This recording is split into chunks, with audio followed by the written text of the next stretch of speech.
against will join me in the Pledge of Allegiance. I pledge allegiance to the flag of the United States of America and to the republic for which it stands, one nation, under God, indivisible, with liberty and justice for all. Thank you. Can we get a roll call, please? Councilmember Conley? Present. Councilmember Diaz? Here. Councilmember Stevens? Here. Mayor Pro Tem Trent? Here. Mayor Johnson? Here. Thank you. And our first item of business tonight, we have two proclamations. The first is a proclamation to commemorate the 238th anniversary of the Constitution of the United States. And we have Catherine Culver here to accept this. As I read this, whereas the Constitution of the United States of America, the guardian of our liberties, embodies the principles of limited government in a republic dedicated to rule by law, and whereas it is the privilege and duty of the American people to commemorate the 238th anniversary of the drafting of the Constitution of the United States of America with appropriate ceremonies and activities, and whereas it is fitting and proper to accord official recognition to this magnificent document and its memorable anniversary and to the patriotic celebrations which will commemorate it. And whereas Public Law 915 guarantees the issuing of a proclamation each year by the President of the United States of America designating September 17th through the 23rd as Constitution Week. Now, therefore, I, Mayor Mike Johnson, by virtue of authority vested in me as mayor of the city of Fortuna, state of California, do hereby proclaim the week of September 17th through the 23rd as Constitution Week, and urge all citizens to study the Constitution, reflect on the privilege of being an American with all the rights and responsibilities which that privilege involves. Signed this 15th day of September 2025 at the city of Fortuna.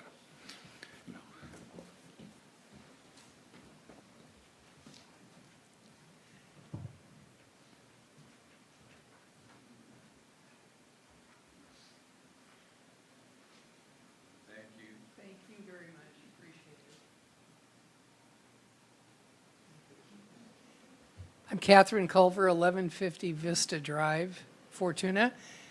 I'm a member of the Eel River Valley chapter of the Daughters of the American Revolution.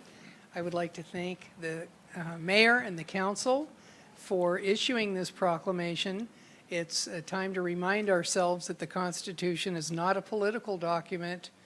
You know, it's rather the foundation of our government. In order to celebrate the Constitution Week, one of the things we're doing on Wednesday the 17th is participating in Bells Across America. We'll be right in front of the Veterans Hall under the banner proclaiming Constitution Week, and we'll meet there at 12:45. Everyone will be given a bell, and at 1 o'clock we will ring those bells for a minute. And when I told my husband about this, he laughed, and I said, hey, we're doing it all across America. So once again, thank you for recognizing Constitution Week. We appreciate it. Thank you.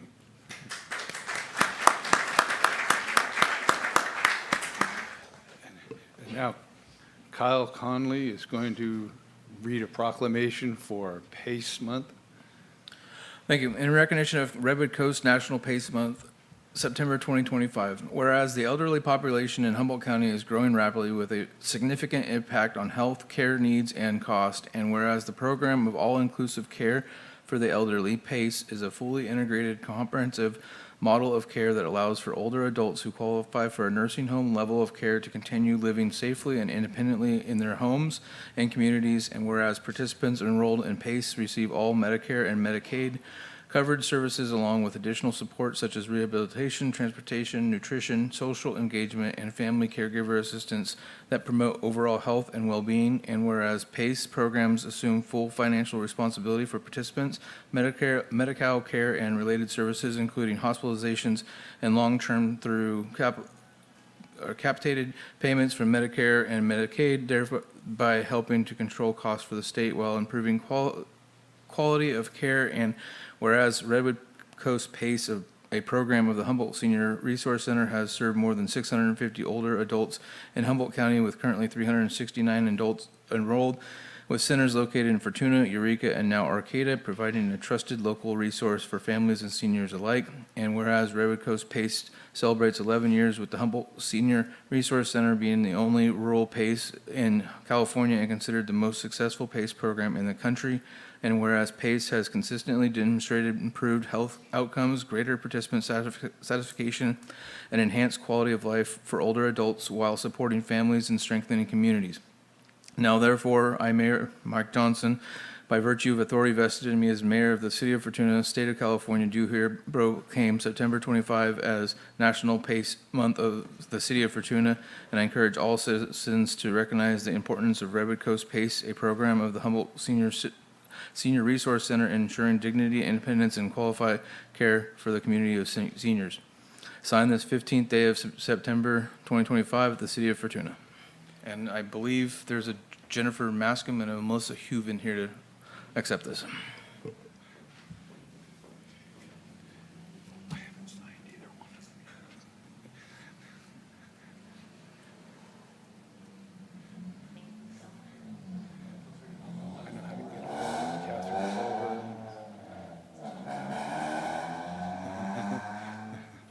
Hello, I'm Melissa Hooven, the CEO of Humboldt Senior Resource Center, and with me I have our Executive Director of Redwood Coast PACE, Barbara Leahy, and our Assistant Director of PACE, Christina Lewis. On behalf of Humboldt Senior Resource Center, we would like to thank you for making September National PACE Month for Fortuna. We truly appreciate the support that you have given us and shown us in support and expansion of our programs. We are thrilled to explore future opportunities, and again, really and truly appreciate your support. Thank you so much. Thank you for all you guys do.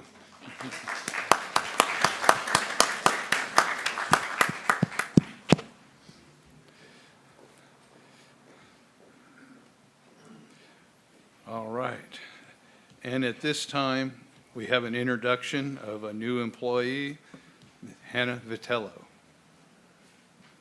Good evening, Mayor and Council members. Kaylin Steinbrook, Parks and Recreation Director. I'm honored to introduce our new Recreation Program Supervisor, Hannah Vitello, a Fortuna local and Arizona State University graduate. With over 10 years of supervisory experience, Hannah joined our team in late April, just as the department was kicking off preparations for the special events season and summer programming. Hannah jumped in with both feet, coordinating the Forest Moon Festival and taking on one of Recreation's largest programs, Summer Fun.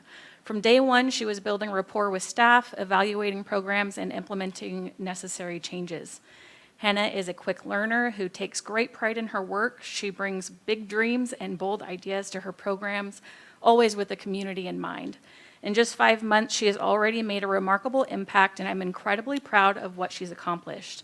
I'm excited to see her continue to grow in her role and expand her division to its fullest potential. So with that, I'll turn it over to Hannah Vitello, Recreation Program Supervisor. Good evening, Mayor Johnson, members of the City Council, and city staff. My name is Hannah Vitello. I'm honored to introduce myself as the new Recreation Supervisor for Fortuna Parks and Recreation. As someone who grew up in the community, it's incredibly meaningful to step into a role where I can give back and create enriching experiences for local families and people in the community. In the 5 months I've been with the city, I had the opportunity to lead our summer camp program, Summer Fun, assist with planning community events like Forest Moon and our upcoming Spookathon that's coming up this October, and begin developing updates and improvements to our existing recreation programs. I'm passionate about seeing our community thrive, and I'm committed to building programs that are diverse, impactful, and reflective of everything that makes Fortuna such a special place to live. So thank you for the warm welcome, and I'm grateful for the opportunity to serve this community. Thank you. Thank you and welcome aboard.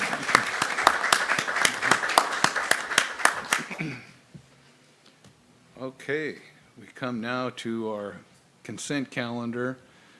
We have, I believe, 9 items: City Council minutes, Administration Department monthly report, Finance Department monthly report, Parks and Rec monthly report, Police monthly report, Public Works monthly report, report of disbursements, approval of mayor appointment of Richard Mull to the Roner Community Recreation Parks District. Does anybody have anything they'd like to pull? Is there any public comment on these items?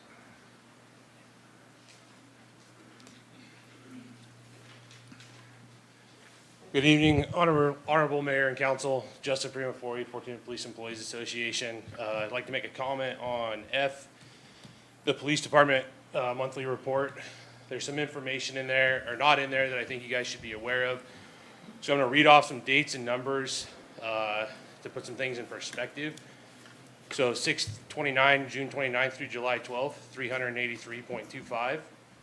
July 13th through July 26th, 535.75.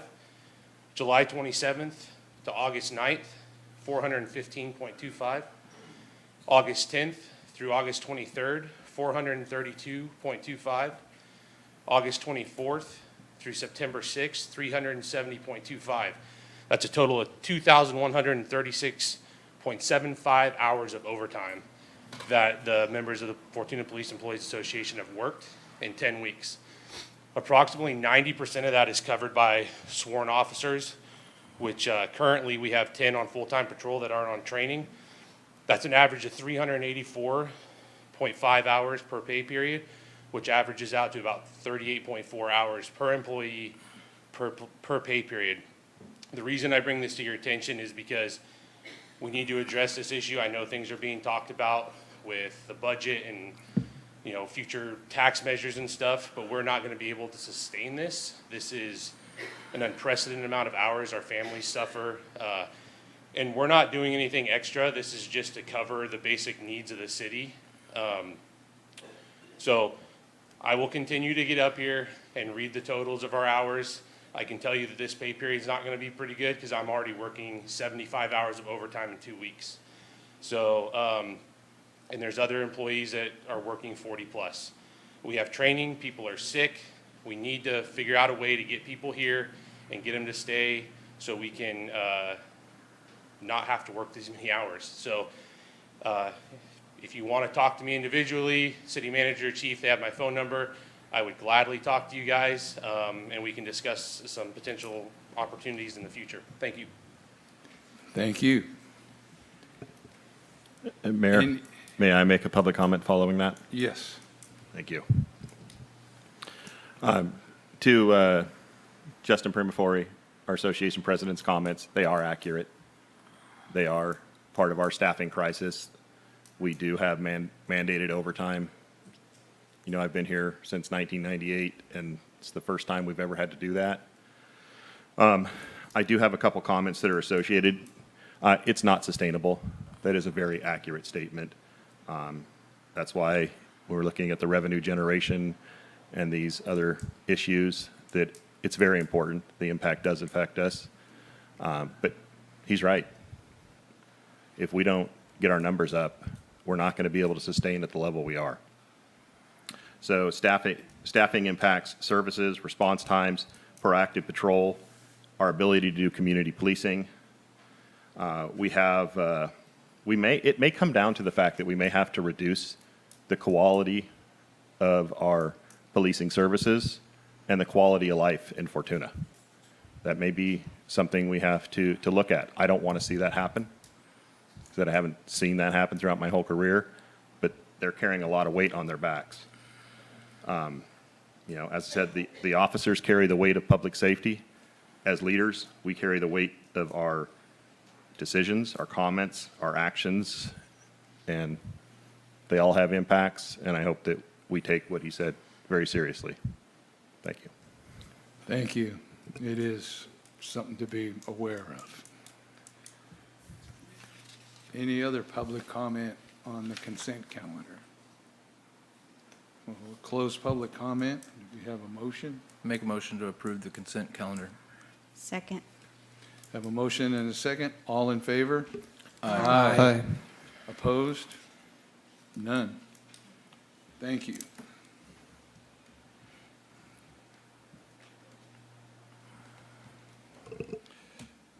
So our first item of business tonight is approve the investment policy for fiscal year 25-26.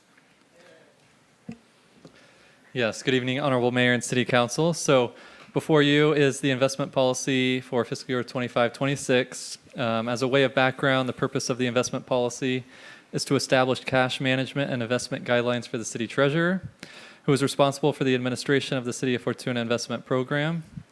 It is the policy of the City of Fortuna to meet the short and long-term cash flow demands of the city in a manner which provides for the safety of principal and sufficient liquidity while providing an investment return. And so the city last revised the investment policy on September 16th of last year. As such, it's time for the annual review by the City Council. This year, staff are not recommending any changes to the investment policy. However, the policy still needs to be adopted. And so since there are no changes, I'm not going to go into it, but if there are any questions with the attached investment policy, staff is happy to answer those. Any questions or comments? Is there any public comment on this? I've got a quick question. Just as the rate of return we got from the miscellaneous investments, kind of in the 4% ballpark, is that pretty in line with what other cities are seeing? That is actually slightly higher, so we're kind of beating out what I would say is the norm. The county, I think they had a return slightly under 4 for the year, so we're beating it slightly compared to the county. Yep.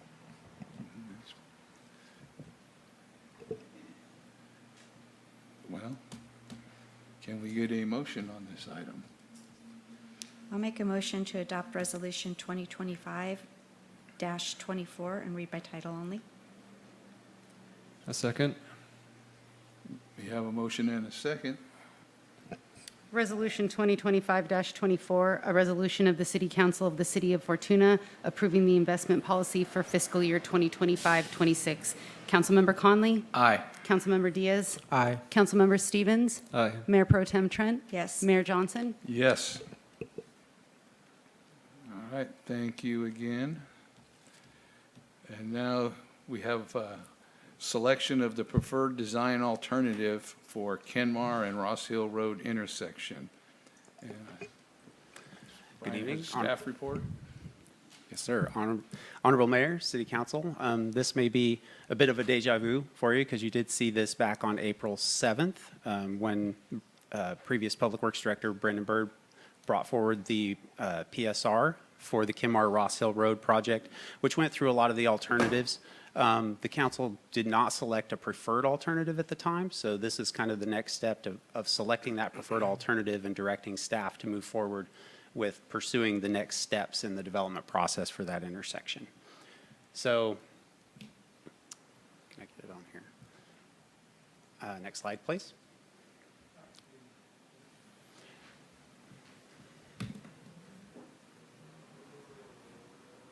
That's a long way away for me to see it. Can I get it on the thing here? Trying to load it.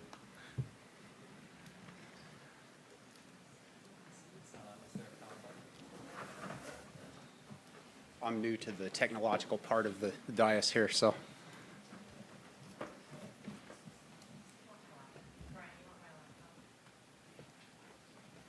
Oh, looks like we have power. There we go.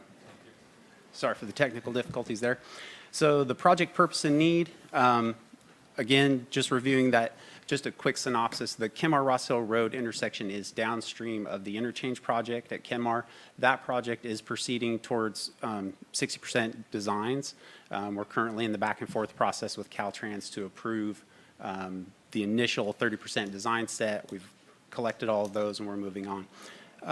What we don't want to do is put a bunch of money into improving the Kenmar interchange and have all that traffic coming off the freeway and immediately running into the Kenmar-Ross Hill Road intersection and getting bound up. So we want these projects to kind of move in parallel. And if possible, Kenmar-Ross Hill might actually be a higher priority than the interchange project. That'll be something for the council to look at further down the road. What we're looking at is trying to improve the intersection safety at Kenmar-Ross Hill. It is currently underperforming. improving bicycle and pedestrian facilities, and advancing this project in parallel or even a little bit in advance of the interchange. Next slide, please. So just a quick review of levels of service. This is just traffic engineering terminology. A is the best, and it moves all the way down to F, which you could think of as failing. F is the worst you can get for a signalized intersection. And that's basically based on how long people will be delayed transiting through that intersection. Next slide. So currently, this is at level D and E at all legs of the intersection, which means it is not functioning very well at all.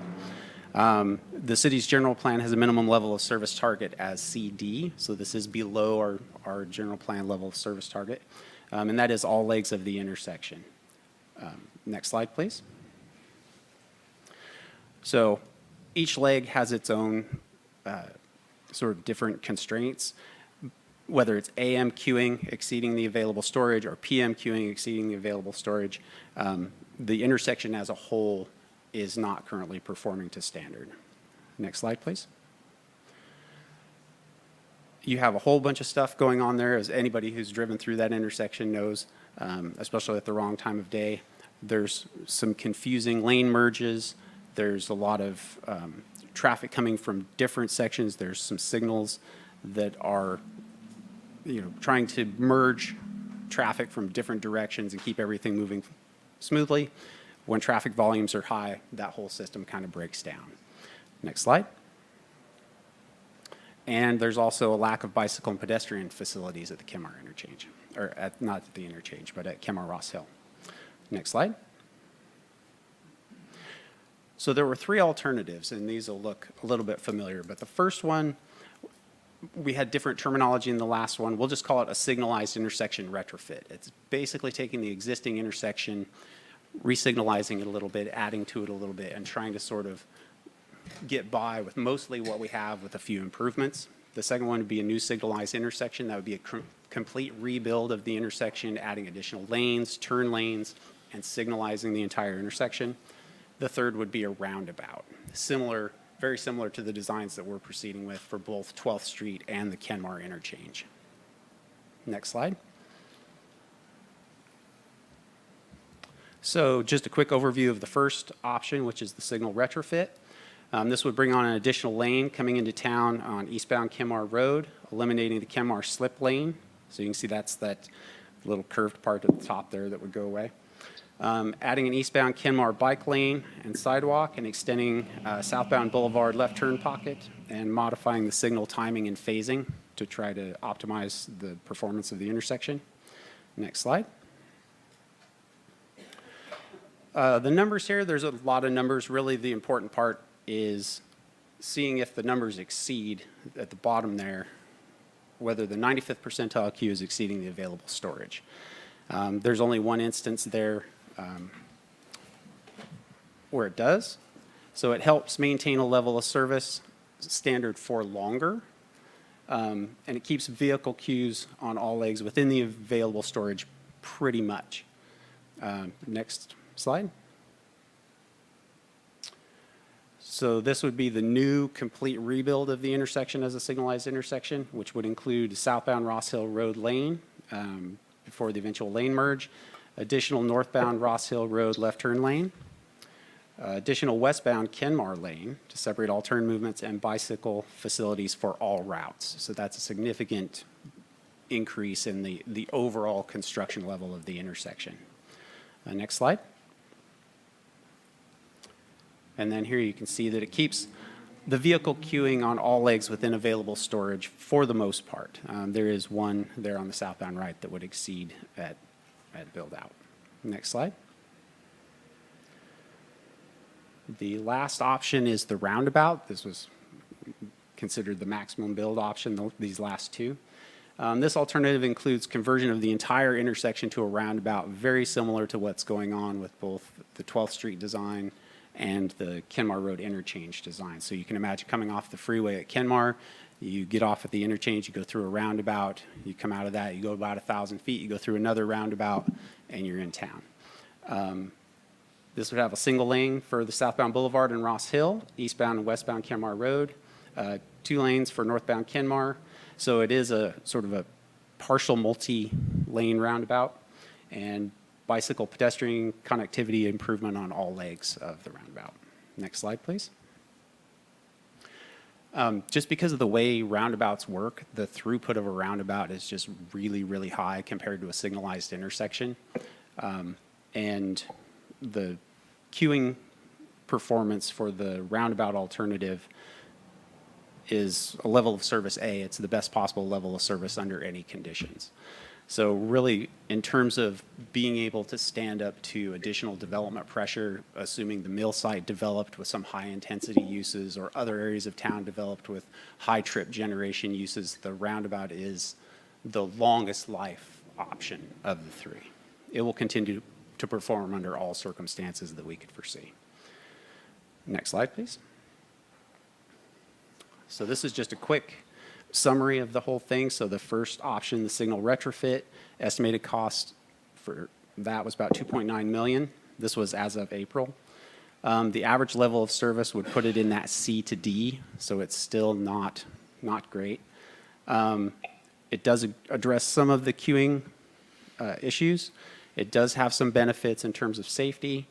It does have some improvements in terms of non-motorized accessibility, and the design life is 20 to 30 years unless something happens like an intense development of the mill site or some other type of intense development or large-scale residential developments.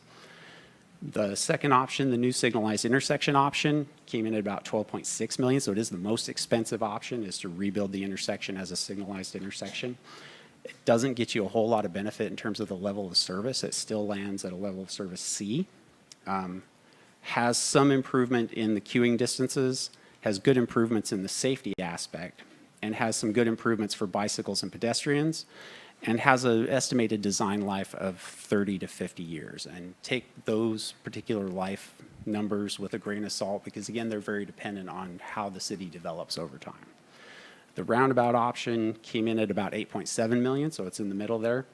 It gets you to a level A, AB, level of service. There's minimal queuing. You don't queue at a roundabout for the most part. Good safety improvements, and has bicycle and pedestrian services for all routes on the roundabout, and essentially has an indefinite lifespan. Next slide, please. So some things to consider that are pertinent now that may not have been pertinent at the time or may not have been clear in April when the council last saw this. Taking into account, we have had a developer come forward with options for the south end of the mill site. That development proposal, at least they were kind of feeling it out and seeing what they could do there. Those potential buyers lost interest and walked away from that project, largely due to uncertainties around the access to the site. So we're working on the interchange project. The interchange essentially requires a right-in, right-out for the northbound Eel River Drive, which is the entrance to the south part of the mill site. We're working with the developer and with our traffic engineers to try to figure out what level of development a right-in, right-out could accommodate. It couldn't accommodate the level of development that the prospective buyers were proposing. But what we think might happen is they may end up getting pushed one intersection to the east and get into the Kenmar-Ross Hill intersection. So if the development of the south end of the mill site happens at a higher level, it may be necessary to include that information in the design of the Kenmar-Ross Hill intersection. Preliminary discussions with the traffic engineers at GHD said that it's very likely that a roundabout option could accommodate another leg to provide access into that site. Now, that's very preliminary engineering. There was also some thinking that the sort of the minimum build option, or the first option, the basic reconstruction of what's there, sort of the Band-Aid approach, was a viable option in terms of getting the city to something that functions better than it does now, and getting totally through design and construction in pretty short order. Because it was I believe it says $2.6 million project. That was within the scope of a STIP-funded project locally. the STIP funding for this cycle came out, that number is larger than the total STIP allocation for the entire area, so including all of the other municipalities and the county. So the STIP funds have gone down quite a bit, and we don't foresee that they're going to go back up anytime soon. So the idea of getting through design and construction for something in the short term, even though it has a shorter design life, that really is no longer on the table. And then the need to address something in conjunction with the Kenmar interchange. Again, we don't want the Kenmar interchange somehow getting to construction and people coming off the interchange and getting stuck at Ross Hill. So trying to keep this ahead of that. Next slide. So our recommendation is to have a discussion and select a preferred alternative for the design of the Kenmar-Ross Hill intersection and direct staff to pursue funding for the next phase of the project. Next slide. And I believe with that, we'll take any questions you might have. Quite a bit of information in there, and I have some comments later, but open it up to board. Have you been working with Caltrans on any of this? We have been in constant discussions and working with Caltrans, both on the 12th Street intersection, but most recently on the Kenmar interchange. They are reviewing the city's plans and providing comments. They're heavily involved because it is within their right-of-way. So yes, they have a heavy hand in all of it, yes. Do they have any recommendations?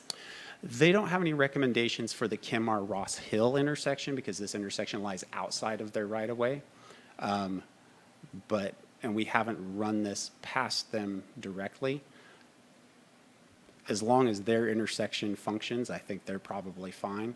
But whether having their roundabout function would be impacted by Kenmar-Ross Hill, I don't believe the traffic engineering has been done to show how far it would back up. It's a worry that we have, but I don't think not that I've seen, we haven't had a direct discussion on the traffic engineering impacts being backed up into Ross Hill. Thank you. If you drive through there, which I have to drive through there quite often, you see exactly where the buildup can come when you get off the freeway. And if we put a roundabout there, which will make it completely easier to get off the freeway, but then you're going to have a backup probably into the roundabouts because you're going to have more cars that can queue there quicker if we don't probably put a roundabout there also. There's just coming off, especially southbound 101 there, you stop and go, you can't tell if someone's turning to go to Riedel. But if that's easier to get through, the cars are just going to get to that intersection quicker. So we need to have a place to let them get away from there also, because I think it'll just back up into that brand new kind of roundabout situation that we have there. So I think a roundabout's the best option for that. Go ahead. I just have a general question. You say that the intersection needs to be running concurrently with the roundabouts for the off-ramp. How do you, or what do you envision for traffic exiting the freeway during construction time, regardless of which option we go with? Because that's going to be a lot of flow and trying to direct them during construction for both parts of the road at that time. Yeah, it's a great question. There's several phases between where we're at and construction, and really sort of the next phase for Kenmar-Ross Hill would be the PAED, getting to 30% designs where we would start to figure out the lay of the land, what the right-of-way requirements would be for a particular configuration.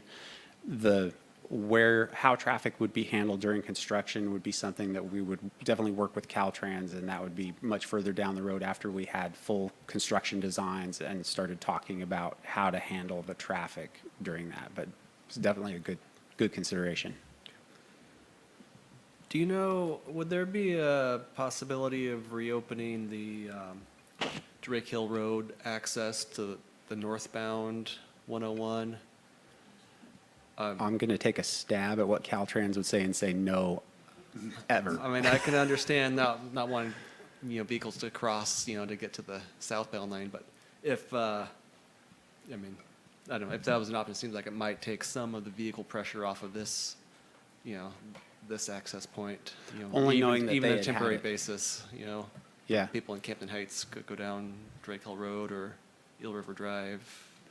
I don't know the history there of how they took it away, but knowing that it was there and it was taken away, I don't think they would, unless something changed very, very drastically, I don't think they would go back to an And exit. I'll make a comment on that as a 17-year member of the volunteer fire department, that you don't want that back. That road is not a very good road, and there was a lot of accidents on that interchange as it was, so I don't think that's a great option. So anyway, I guess back to this intersection. So is the goal then just to have an option selected so that if grant funds do become available, we're ready to move ahead? I mean, I guess my question is, realistically, how much of this are we expecting the city to pay out of our own budget versus outside funds from, grants or other entities? I mean, is it realistic to say we might get an $8 million grant for a roundabout? Depending on the conditions, it's entirely possible. In my mind, the best thing that the city could do is have a shovel-ready project on the shelf, where you've done the design, you've done the engineering, everything is sort of ready to go. Anybody that was around after the 2008 crash saw all the ARA money, where the federal government basically dumped giants of buckets of money and said, we want the biggest projects possible because we want to give it away in giant chunks. Hopefully, we won't have another 2008 financial crisis to get there, but grant funding does occur. Shovel-ready projects that have already gone through environmental, that have already gone through right-of-way, that have already gone through coordination with Caltrans, that have already taken all of the steps possible to get to a shovel-ready project, are best positioned to be on top of those grant funds. So our plan is just to kind of keep moving it along incrementally. And again, the next phase of the Kenmar Ross Hill project is the project approval and environmental documentation. So going through, figuring out what that environmental document looks like and getting to kind of the 30% designs where we start to kind of hash out the realities of how it would sit and what it would look like. And there will be additional steps after that. It may be pieced together from multiple grants, but it's not anticipated that the city is going to, pony up almost $9 million out of pocket to do this. I don't see that happening. And then with the unknown of the access to the mill site, is that something that, that the property owners there could participate in, or that, you mentioned that they had a potential user or buyer that got discouraged because they didn't know how they were going to access it. Obviously you've mentioned that as a factor to be considered, but how do we consider that? We're actually in discussions with the owner at present and working on getting some traffic engineering done where they'll actually pay for the traffic engineering. If a development came in tomorrow for any parcel in the city, one of the things we would look at would be the traffic impacts of that development. The mill site specific plan, the zoning is fairly open-ended. It's not very restrictive in terms of what they can do on the site. And so it doesn't give us a lot of information up front to determine what the potential traffic impacts from a development of that site might be. The city, while we have an interest in seeing the site develop, we couldn't necessarily put a whole bunch of money up front into traffic engineering for the highest intensity possible uses on the site, and then it gets sold and they build mini storage. There's just a lot that can happen there. So we are working with the developer to try to facilitate the traffic engineering to clarify some of the uncertainty about what their access levels could be in terms of thresholds. So, for instance, up to a certain trip generation threshold, you could use the existing right in, right out, no problem. Above that threshold, then you're over into the next intersection, and let's talk a little bit about what that looks like. So trying to give them some information about what their potential development scenarios are and how that impacts our existing plans for the interchange and for Kenmar. So being in contact with the developer and his design team and the people he's worked with, this allows us to look at the off-ramp intersections, and in this particular case, we've got those taken care of. Now it's time to take care of the Kenmar intersection, and we're looking for the highest and best use that we can provide there for our citizens and for future design and build inside the mill site as it builds out. And it looks to me like the roundabout is the way to go. It will accommodate the most number of cars or trucks because that's the thing you have to consider, is that it's not just for automobiles and pickups, it's for freight trucks. And to design that to make the turns off of Fortuna Boulevard onto westbound Kenmar, and you've taken that into account, and it'll allow also for another entrance further down towards Springville that way, and accommodate the traffic for that. So I'm of the opinion that the roundabout design is the way to go. It has the lowest maintenance level ongoing, accommodates the traffic the best, and has the longest working life. So it's the best use of our already strapped funds.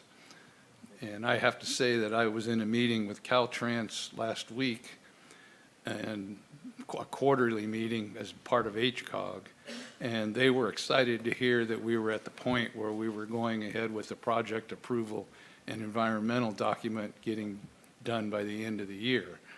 So that they're interested in this, and they want to see it accomplished also. So that's what I think. What's the cost of getting it shovel-ready? Unknown at this time. I don't have those numbers right in front of me. I'm fairly new to the city. There probably is an estimate out there. The total cost, including construction and all of the environmental documentation, everything we would do up to that point was $8.7 million. Now, that could change based on inflation, could change based on tariffs, could change based on a whole bunch of other things.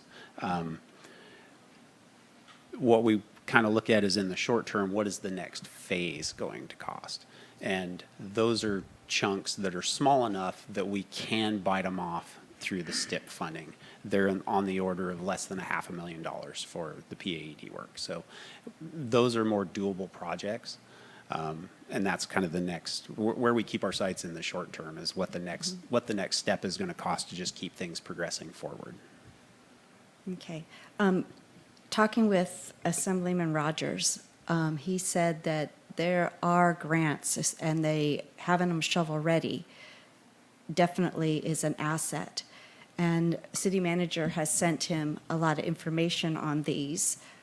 He seemed very interested in it, so I'm continuing, talking to him every chance I can get to go for these. But I'm looking forward to getting it to shovel-ready part, so we can start looking for grants. So thank you for all your work. And that first step to shovel-ready is getting the alternative chosen and getting the project approval and environmental documents filed. And that's where we're at now, is at that level to step into that and get it done by the end of the year, right? I don't have a schedule in front of me for the PAED work. If you select an alternative tonight, we will move full steam ahead with getting that on the engineer's schedule and getting it moving. Perfect. So did you say with the roundabout option that it might be possible for the roundabout to provide access to the mill site? Just Or- at a very high level, I did run that past Josh Wolf at GHD, just as a very high level. Again, engineers will tell you, with Yep. the right engineers and a lot of money, you can do anything. But just conceptually, it is possible. There's some constraints there with the creek, because the creek is right off the west side of that intersection, and it would require tinkering the right-of-way and moving the roundabout a little bit, but it is possible.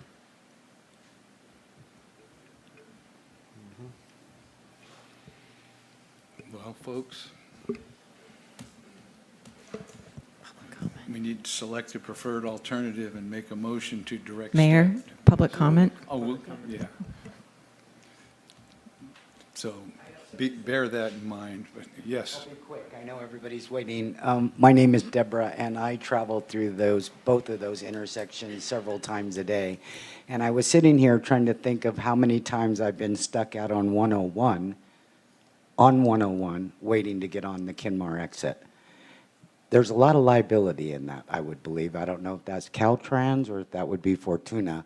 but it was really scary to me. And so another thing I don't think that people understand, because I travel them so much, that when the green light turns left, the people go straight, right through the green light, all the time, all day long. And this week, we had a 3-car pileup, and we've had fatalities at that one of those exits, at the Kenmar exit. And so I think if you're going to think about putting anything there at the mill site, for our safety, I mean, I know the police we need the police, and we need the roundabout. I think the roundabout really is an answer for us, because it is really scary and it's very dangerous to drive more than once a time or twice a day. It's very, very dangerous. They're very, very dangerous intersections. And we are growing. Every day I see it. You try to come in here at 5 o'clock and you'll be stuck out on the highway. So I just want you to know that they are there. And thank you. But while we're having public comment, get your minds thinking about it. So any more public Chief? Yeah, I'd like to make a public comment just from the safety aspect. I would certainly like to echo the comments that were made there regarding safety.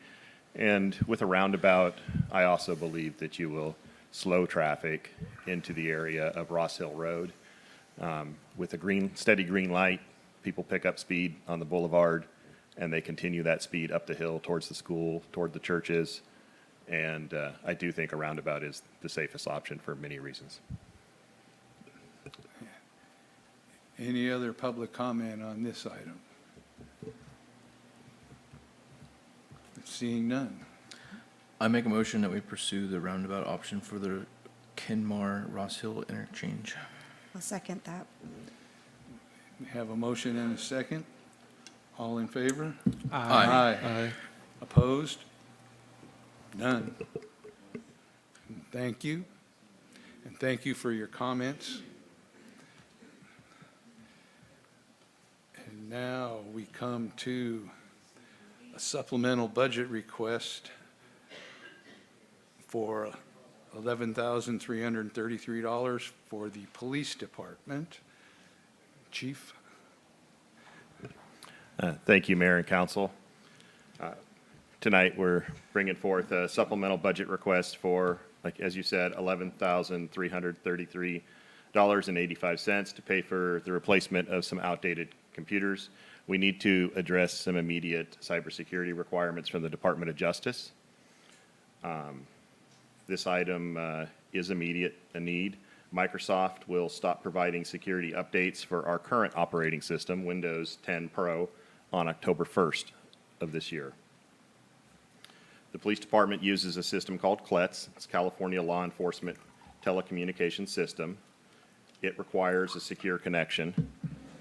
Without updated computers, we will be out of compliance of the DOJ security standards and unable to operate that essential system. That'll essentially put us dead in the water. We consulted with our IT provider, NILEX, on the matter. The initial numbers came in a little bit steeper than this. I want to thank Lieutenant Cadle for doing the staff work on this and getting down to brass tacks and having it prepared to bring this number forward tonight. We cannot upgrade all of our current computers because they are so aged, and the city's standard and our standard as departments has been to try to bring you, the thinnest budgets we can, because we know we have financial issues. However, that has come at a cost, and we will continue to have these equipment, things be outdated and need to be addressed. Simple fact is, the IT provider told us, you're going to have to replace computers. We cannot put Windows 11 Pro on them because they are so outdated. So we knew that this was coming forward. So we did plan ahead. We put $10,000 in our budget this year for replacement of computers, and we applied for some grant funding. However, that fell right as the budget was being finished for this year. We were unsuccessful in getting that funding, so that puts us back in front of you here tonight to ask for the additional funding because the complete project to replace just the immediate essential computers, not all the computers that need to be replaced, is $21,333 and change. So with the 10,000 we have, that's where we come up with the 11,000. I do want to make sure that council is aware, we have mobile data terminals in our cars that our officers, they work out of their car, that's their office. They have those computers, and 4 of those computers we're not able to update. With our current staffing crisis, those computers can be shelved for a little while. Our hope is that by the time other funding comes up for next year's budget or Measure E, that we could utilize those funds to replace those computers, to have them updated and in compliance so we can use them. However, I need to be completely transparent. I may be back here in front of you again if we are fortunate enough to get our staffing up and we need those sooner than later. Additionally, for transparency, I will be back here in front of you giving an overall view and update of many different things within the department that are on the horizon regarding vehicles, less lethal options, equipment, things that are on the horizon that we will need to address sooner than later to get some direction from the council. So tonight, like I said, I am requesting the supplemental budget for $11,333.85 from the general fund to address this matter. I'll take any questions. Sounds like something this must be done. I know my wife was a trainer for Humboldt County Probation, a clutch trainer for them, and the DOJ doesn't mess around. If you get in violation, they can yank your privileges, and then you're really dead in the water. So, What is the cost for the additional? We weren't, with the tight timeline, we were not able to get the cost of the data MDTs. I would have to venture a guess they're probably in the $3,000 to $3,500 range. For each? That's a guess. Mm-hmm. I can't give you an accurate number at this time.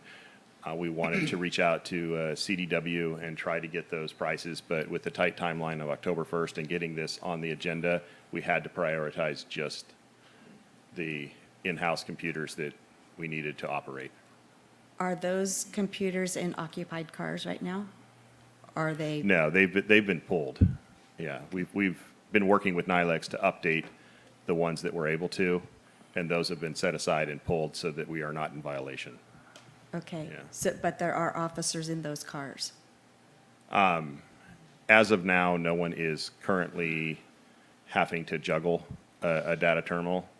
But as soon as officers get off of training, that will be a challenge. And typically, the terminals are assigned to not just a user, but to that individual user's assigned vehicle. So if we fall back on trying to share those terminals, it is possible. However, it will come with some headaches, and it is unknown how many profiles and how much information those can hold. It's still something we have to navigate with NILEX. So when we get the officers that need those terminals, can you bring us back the cost? I can certainly bring it back cost as soon as possible with what those would cost and where we're at. Like I said, we do have other costs coming up as well, and I wanted to give the council an overall vision so you can make those decisions. Thank you. I just want to make a comment. It sounds like Microsoft and DOJ are in financial cahoots. Just saying.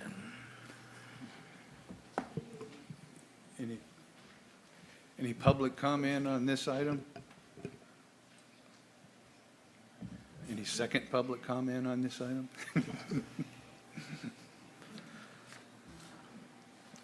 I'll make a motion to approve a supplemental budget request for $11,333.85 to fund the immediate cybersecurity needs. Second. Motion and a second, be a roll call vote. Councilmember Conley? Aye. Councilmember Diaz? Yes. Councilmember Stevens? Aye. Mayor Pro Tem Trent? Yes. Mayor Johnson? Yes. Okay. And our next item is a study session for mobile home rent stabilization. Thank you, Mayor and council members. This evening, we'll work through a study session on mobile home rent stabilization. As your council may recall, there was a series of communications in July on rent stabilization. On July 17th, city staff and the mayor pro tem met with citizens from the Royal Crest Mobile Home Park to listen to their concerns regarding rent increases that were becoming unaffordable. On July 21st, the city council received significant public comment from the community on the need for mobile home rent stabilization. And prior to July 21st, your city council had received a number of email communications regarding rent stabilization in Royal Crest Mobile Home Park.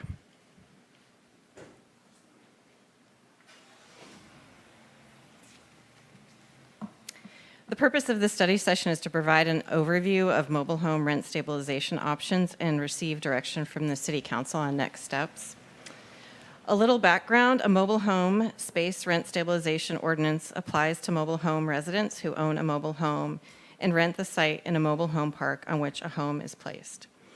A rent stabilization ordinance, as discussed in further detail tonight, regulates rent increases for the mobile home space while at the same time providing park owners with reasonable returns on their investment in the park.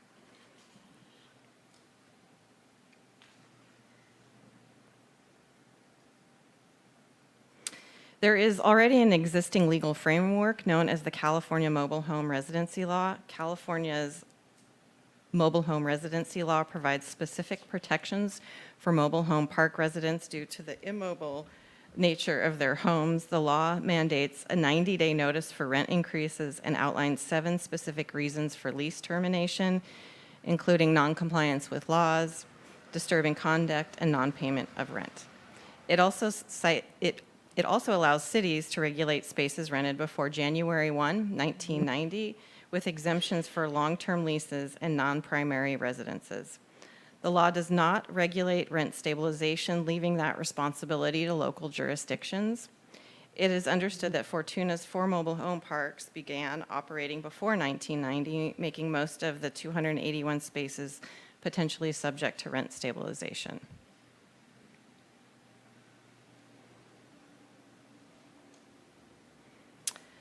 Mobile home owners, unlike apartment tenants or residents of other rental units, are in a unique position of having made a substantial investment in a residence which is located on a rented or leased parcel of land, also known as the mobile home park, either through acquisition of a mobile home from a prior owner or through purchase of a new mobile home, which is then assembled on-site or delivered there by a vendor. The investment includes the purchase of the mobile home, varying in price from $27,000 to $185,000, depending on the size, condition, and location. The investment also includes the cost of installing the mobile home on its space and installing related improvements such as a foundation, carports, and integrated landscaping. And depending on the job and local contractor, those costs can be up to $20,000 or more. The mobile home owner rents a space in a mobile home park upon which the mobile home is located. The investments of mobile home park residents can only be realized by continuing occupancy in the mobile home or by in-place sale transfer of the mobile home, since physical relocation of the mobile home is costly and nearly impossible.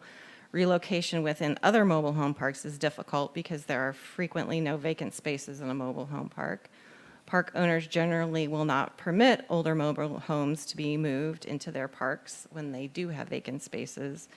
And the supply of mobile home park spaces in California is either stable or declining.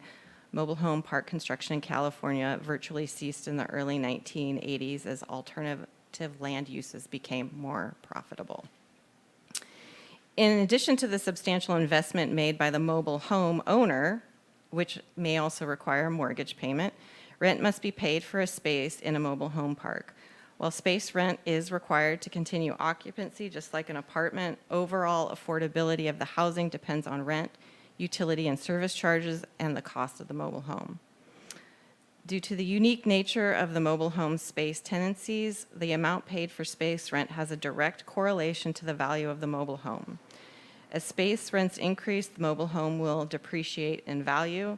This is a loss in equity, while the land value appreciates, and this is a gain in equity. The general industry rule of thumb is that for every $10 per month space rent increase, $1,000 in mobile home equity is lost. This is a key rationale why, besides state law, local laws have been incorporated regulating the rate at which space rents can be increased. Without regulation, park owners can impact a homeowner's home value.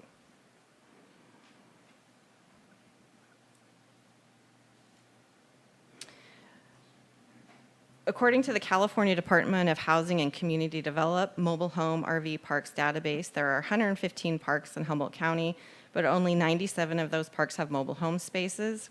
The others may be campsites or house RVs. These 97 parks have over 3,000 mobile home spaces that are licensed and monitored by the State Department of Housing and Community Development. According to Housing and Community Development, the city of Fortuna contains 4 mobile home parks within its city limits for a total of 283 spaces.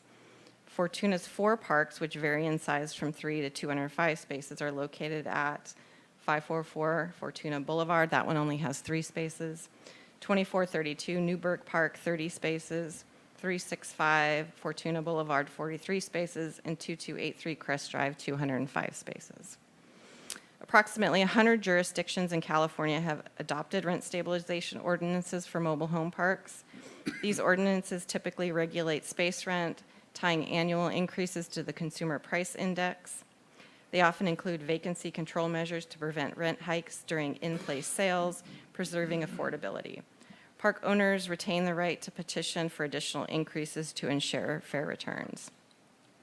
The city of Arcata, for example, allows annual adjustments equal to 100% of the CPI and vacancy control by limiting space rent increase to 10% when a mobile home is sold. Just a note, the vacancy control was updated on this slide and is incorrect in the staff report because both Arcata and the county have vacancy control.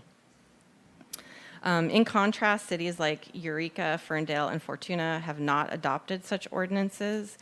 Arcata and the county regulate parks with 10 or more spaces. That may be an option that your city council may want to consider as well. This comparative analysis highlights the diversity in policy approaches and underscores the potential benefits of adopting a tailored ordinance in Fortuna to protect residents and maintain affordable housing.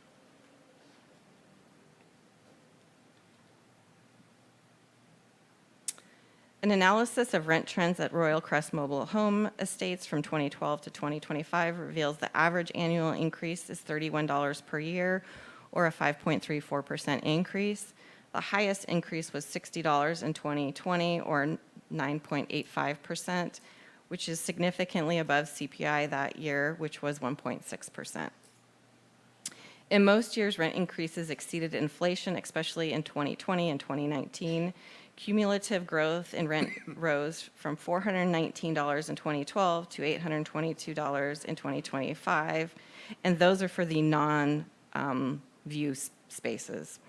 This is a 96% increase over 13 years. These increases have implications for affordability, especially for residents on fixed incomes. The correlation between rent hikes and reduced mobile home equity further emphasizes the financial strain on homeowners.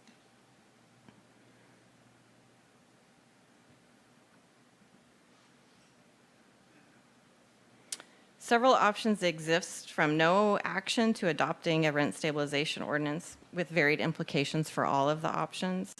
The first option is no action. Your city council may choose not to implement a mobile home rent stabilization ordinance. However, this decision may prompt constituents who support such a measure to pursue a voter-initiated ballot initiative. In California, this process requires submitting proposed ballot language and collecting valid signatures from at least 10% of the city's registered voters. If these requirements are met, the city council would be obligated to place the initiative on the next general election ballot, which could be November 2026. A second option is to mediate between the tenants of Royal Crest and Stores Management in order to develop a memorandum of understanding. On August 28th, city staff, including the mayor, met with representatives from the park operator Stores Management to gain a clearer understanding of the recent rent increases implemented at Royal Crest. Royal Crest cited increases in operational costs such as insurance, similar to the increases that the city has received, and liability insurance increases, utilities, interest, bluff maintenance, and fire code-related improvements as explanations for their rent increases. In several communications from Stores Management, they cite a 52.28% increase, or over $462,000 in costs over the last 5 years. One potential option is for the city council to consider a long-term memorandum of understanding between the city of Fortuna and the owners of Royal Crest Mobile Home Park. A potential long-term MOU could include language defining the annual rent increase, pass-through adjustments such as capital improvements, and a rent subsidy program. An MOU would be designed as an alternative to a rent stabilization ordinance aiming to prevent excessive rent increases for 10 or more years based on an annual allowable rent increase likely tied to the consumer price index. Promote communication between park owners, residents, and the city. Continuation of pass-through costs such as capital improvements with resident approval and capital replacement with notice and amortization. Also potentially provide for a rental subsidy program and provide annual reports to the city detailing rent increases and any rental subsidies.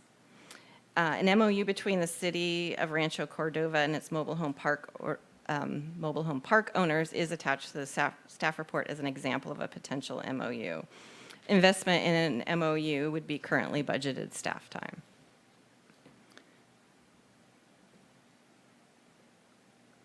A third option would be to set up a rent conciliation service in lieu of rent stabilization. A rent conciliation service is typically a local government or nonprofit program designed to help resolve disputes between landlords and tenants, especially in areas that do not have formal rent stabilization laws. Rent conciliation is a voluntary mediation process where both parties, landlord and tenant, work with a neutral third party to resolve disagreements over rent increases, lease terms, repairs and maintenance, eviction threats, security deposit disputes. A city-coordinated rent conciliation service would require the investment of general fund dollars from reserves. Royal Crest does offer a rental assistance program through the Manufactured Housing Educational Trust Mobile Home Assistance Program, and tenants must meet specific criteria to provide. Also contained in the attachments in the staff report is the flyer for that rental assistance program provided by Royal Crest Management. A fourth option is to develop and adopt an ordinance to require the reporting of rent increases which exceed CPI. This option would require mobile home park owners to submit annual reporting on rent increases above CPI. This option provides the city an opportunity to gather additional information to justify a potential ordinance at a later date.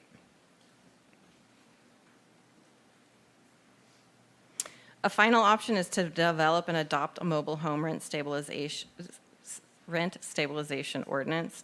This option would regulate rent increases to likely no more than CPI. While this option is what is currently being advocated for some of your constituents, the likelihood of litigation following adoption of such an ordinance is high. Rent control litigation is excluded from your liability coverage. We did review our memorandum of understanding for liability coverage, and it is excluded. A rent stabilization ordinance, so just for clarification, that means any litigation would need to come from general fund reserves. A rent stabilization ordinance provides protections ensuring that mobile home residents are not subjected to excessive rent increases and may include provisions like base rent. The ordinance may set a base rent for mobile homes, which is typically based on rent charged at a specific date, often before the ordinance is adopted, to avoid encouraging last-minute rent increases. The ordinance may limit the amount a mobile home park owner can increase the rent for a mobile home space to 100% of or another percentage of the CPI. The ordinance may require park management to provide at least 90 days advance written notice before any rent increases. And that is already contained in state law that I mentioned previously. The ordinance may include provisions for residents to report violations of the ordinance and provide provisions for mobile home park owners to receive a fair return on their investment by seeking an increase above the CPI when justified by costs of maintaining a park. The adoption of a rent stabilization ordinance can include a fee that may be charged to the mobile home park residents for the administration of the rent stabilization program. However, in a small community like Fortuna, this fee would be insufficient to cover the full cost of a rent stabilization program.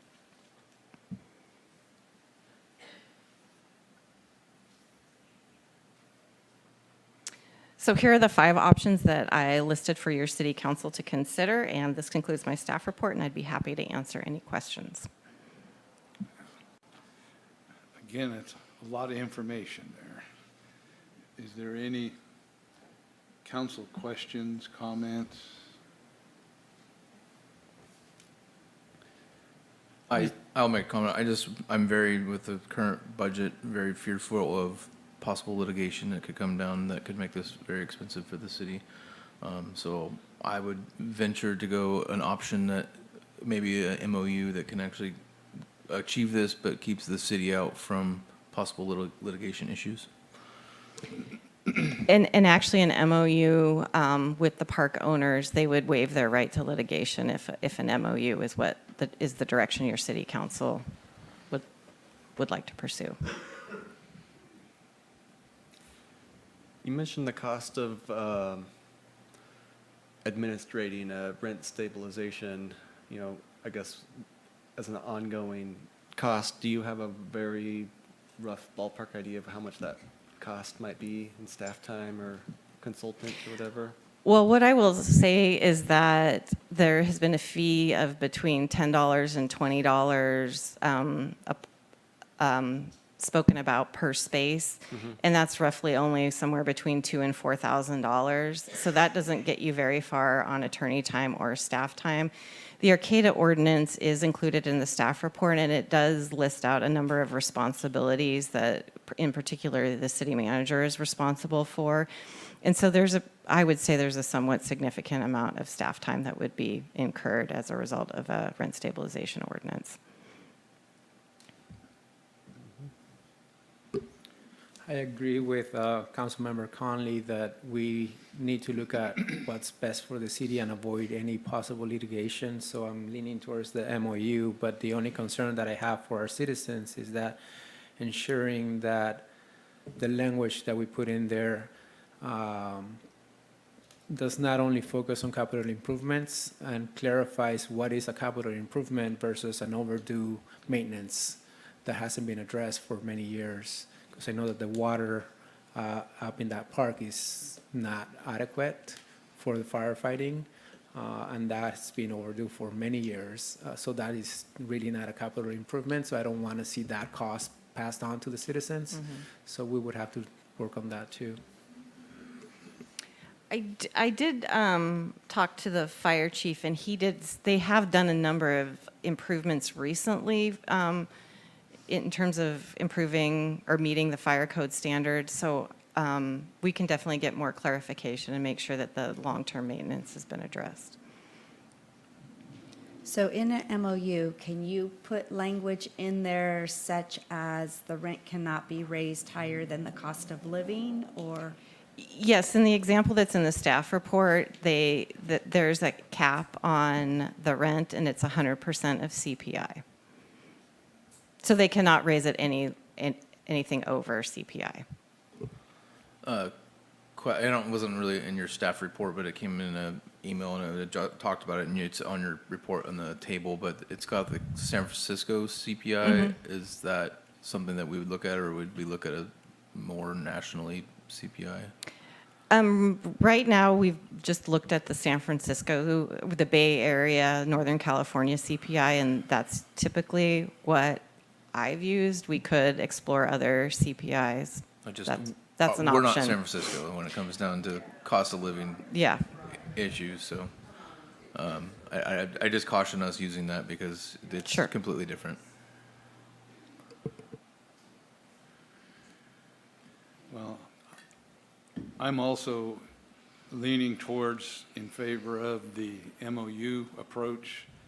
It's a chance to work out things together where both parties are invested in the outcome, and that usually makes for a better agreement in the long run. And that's what I see, and I think that's pretty much what everybody up here is looking at. Is there any public comment out here? Mayor Johnson, I just want to bring to your attention, there are some members of the public participating via Zoom who'd like to comment on this item, so please just keep that in mind. Okay, well, let's give them, you can speak, and then we'll let the online people. Go ahead. Love to be able to reach this thing. There you go. My name is Cecilia Holland. I've been a resident of Fortuna for 50 years.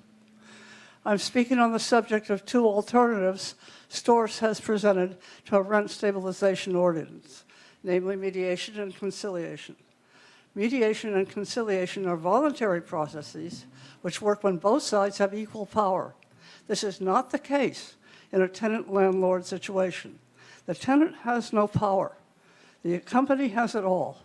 The tenant fears retaliation for standing up for their rights, and these are not enforceable.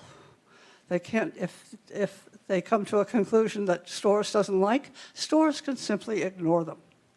The number of benefits of an RSO are, unlike mediation and conciliation, rent stabilization is proactive. It sets a universal standard for rent increases across a jurisdiction, addressing the broader systemic issue of housing affordability. The proactive aspect is useful in another ways. That's unlike mediation and conciliation, which only address a problem after it has occurred. A rent stabilization ordinance sets a clear, enforceable standard for rent increases in advance. This creates market-wide predictability for all renters. Rent stabilization sets a community-wide standard by establishing the consistent legal limit on rent increases. An ordinance directly tackles the systemic issue of housing affordability. It provides protections for all eligible tenants in a jurisdiction, not just those who can successfully navigate a mediation process. Rent stabilization empowers tenants collectively. By providing a standardized community-wide protection, rent stabilization lessens a single tenant's burden to fight for their rights. It shifts power toward the community as a whole, creating a clear legal basis for tenants to protect themselves. Rent stabilization prevents displacement, promotes neighborhood stability by allowing tenants to stay in their homes for longer periods. This is particularly beneficial for long-term residents and low-income households, which are most vulnerable to market rate rent increases. These are your constituents. These are your voters. Support them as they have voted, as they have supported you. Pass a rent stabilization ordinance. If you need more time, pass a moratorium on rents until you do pass the ordinance. Stand up for justice and the community. Your statement up here says this is what your whole entire idea here. Be the heroes. Thank you. We can get the, one moment. The clapping. Yeah, we should not clap, no cheering, no clapping, because if there's someone who's on the other side of this item, then they feel like they're being stifled, and we want to have an open forum. But we do have online people that are waiting, and we want to get to them so we can get them going. So just one moment before you continue. Tiflap, if you're ready, you have 3 minutes.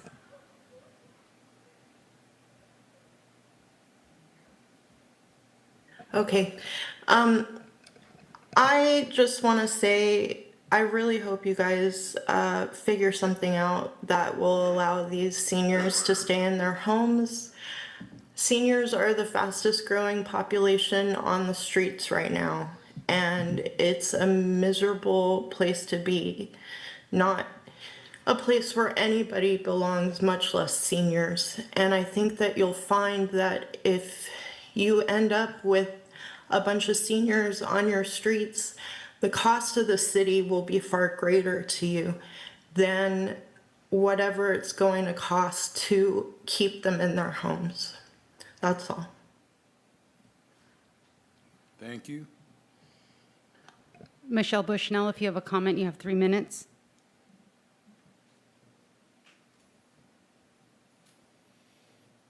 Hi, thank you. I don't. I just know the council has a hard decision, and I'm just listening. Thank you. Shoshona Shea, if you have a comment, you have 3 minutes.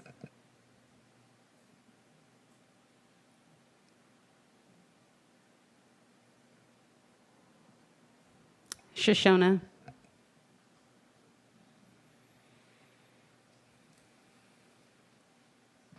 Andrew Hamer, if you have a comment, you have 3 minutes. Oh, hi. Yes, I came here just to say rent stabilization is the right decision. It's going to happen one way or the other. It has to.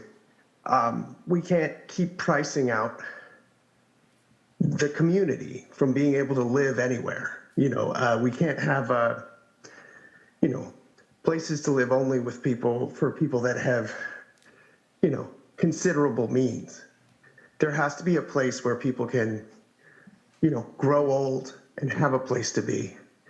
And one way or the other, the city is going to have rent control, for a rent stabilization, because as I said, there's going to be a ballot initiative, and it's going to get on the ballot, and that will cost whatever it costs, but it's just what needs to happen to be able to keep the community stable. And these other arrangements, as was commented before, one group can just get more money while making the other people's property less valuable. That's not fair. And there's no leverage that they're going to get any other way than rent stabilization. So I really do suggest that you pass it, and I hope you do, because it would save everyone a lot of headache and time and money. So thank you.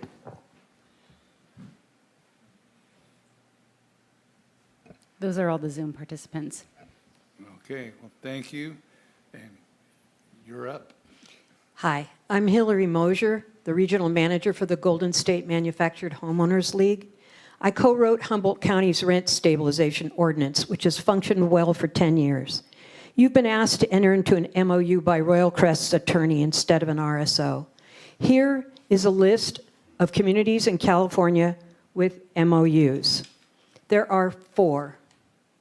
Here is a list of the communities with MOUs that switched to RSOs. There are 4.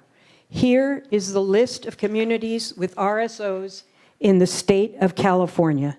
There are 107. There's a reason for that.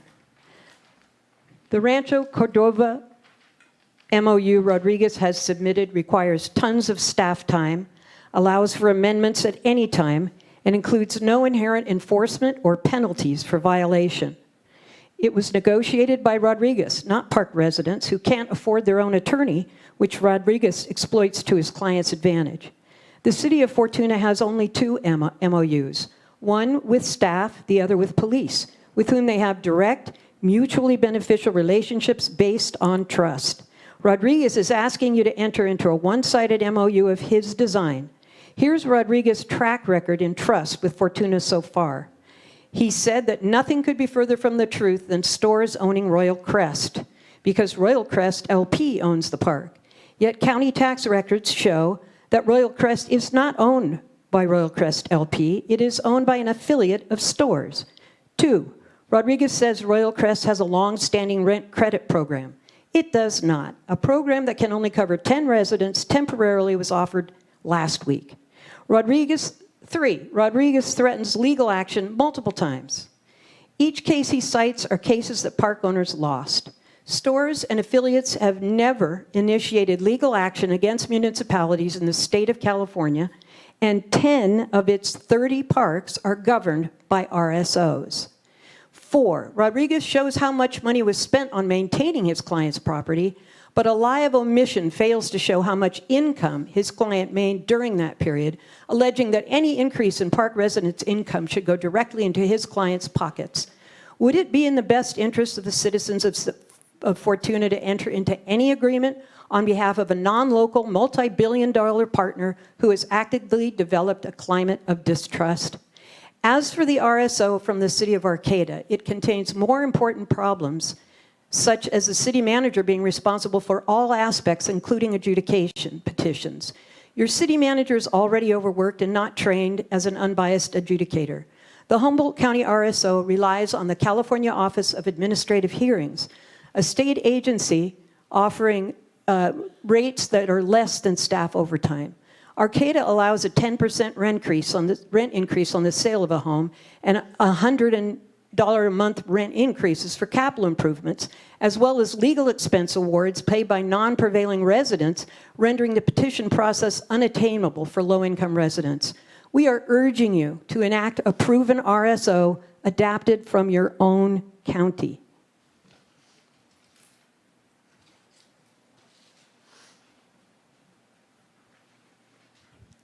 Good evening.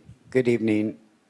I'm sorry, I get very emotional. This is my home. I wanted to live and die in it, and it doesn't look like that could possibly happen for me. So I received this letter, and I dug into this letter for you so we can get into that, and it's about the Manufactured Housing Educational Trust. That's their temporary financial assistance program that they're talking about. So I'll start from the beginning. Good evening, Mayor and council members. I really appreciate everybody. My name is Deborah, and I live at Royal Crest Mobile Home Estates. I'd like to speak about my temporary rent assistance programs like those offered through the Mobile Home Housing Educational Trust are not real solutions for residents. First, the park's owner's attorney was lying regarding long-term rental assistance program available for mobile home owners. There has never been a long-term rental assistance program at Royal Crest. Residents have asked for applications repeatedly in the past and been told there's no such program. This demonstrates the park's owners' willingness to lie to get what they want. Like Manufactured Housing Educational Trust, these programs may sound helpful, but in reality, they are just a Band-Aid on a much deeper wound. First, they are temporary. They provide limited financial support for a short period, but the aid often runs out long before the next rent increase arrives. Meanwhile, park owners are still free to raise rents again, leaving residents right back where they started. Second, the coverage is both narrow and insufficient. The Manufactured Housing Educational Trust program is restricted up to 5% of park residents. Those with real property value under $25,000, the program could benefit no more than, I would say, 5 mobile homes in the whole park, owners in our park. That means over 100, they say 10, and they leave it at 190 families and seniors at the Royal Crest are left unprotected, struggling to shoulder unaffordable increases on their own. Third, these programs do not address the root causes. They don't stop escalating rents. Without a rent stabilization ordinance in place, owners can continue raising space rents to unaffordable levels. This is not sustainable, and it certainly isn't fair. Finally, these programs are unreliable. They depend on outside funding that can be cut or reduced at any time. On the other hand, a rent stabilization ordinance is a proactive, systematic solution. It provides long-term stability by placing reasonable limits on how much rents can increase each year. It ensures fairness, residents keep their homes and their equity, and park owners still receive a fair return on their investment. Without an RSO, residents are left chasing temporary aid that doesn't solve the problem and only delays the displacement of seniors and veterans. That is why tonight I urge the council to reject stopgap measures like this Manufactured Housing Educational Trust rent assistance programs Thank and you. instead adopted RSO. The beeper, the timer went off. Okay, I want to give this to you because at the end of this little letter that they gave us says, the assistant program is strictly voluntarily on the part of the park owners and may be changed, revised, discontinued at any time with or without any notice. Thank you. Good evening, I'm back, and I'm Karen. Okay, excuse me. I support the RSO and a temporary moratorium on mobile home rent increases until the RSO issue is resolved. A majority of the speakers tonight, they're speaking for over 300 people, voting people, for the RSO and the temporary moratorium. It's not just us that you see here. We represent other people. The white balloons you see represent the ones that physically are not able to attend. The red balloon represents some seniors between 60 and 90 plus years old that without the RSO will die, probably freeze to death on the streets of the friendly city of Fortuna. The RSO is a lifeline for survival. It's a matter of life and death. Don't be intimidated by litigation. You're talking about our lives. The options on the agenda do not provide affordability housing.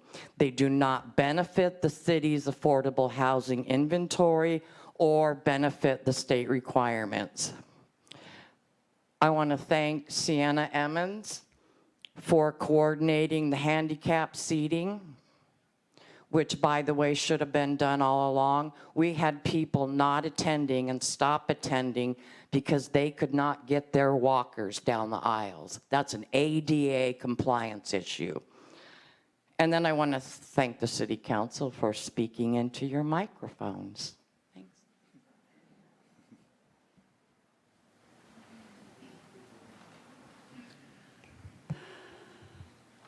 Hello, my name is Lana Craig.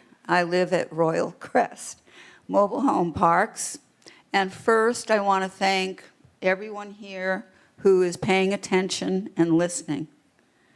I want to thank Amy Nilsson, the city manager, for doing all the work that you've done in research.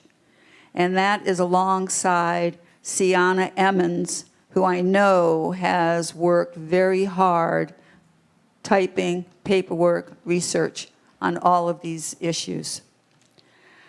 One of the options to an RSO that's been presented is a memo of understanding.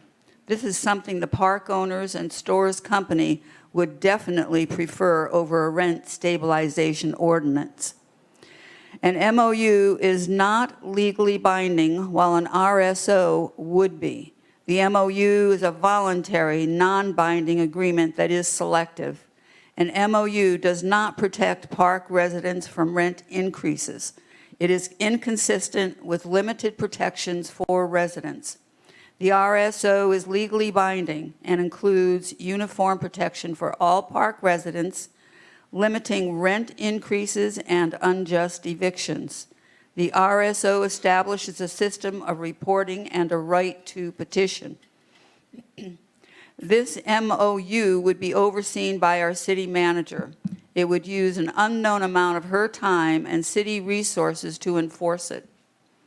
The RSO helps preserve mobile home parks as a source of affordable housing and presents housing stability with fair rent increases as well as a fair profit return to the park owners.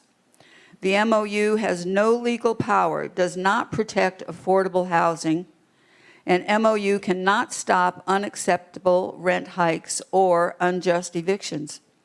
There are 107 cities in California using RSOs compared to a few, 4, with MOUs. You might check cities where an MOU was tried and failed, such as cities of Marina, Modesto, and Thousand Oaks in California. Our great hope is that this board will enact a proper RSO similar to the one already presented you by Hillary Mosher. If you are not ready to vote on the RSO, please consider the temporary rent increase moratorium which we have requested. Save our seniors. Vote yes for us so when the time comes, we can vote yes for you. Thank you very much.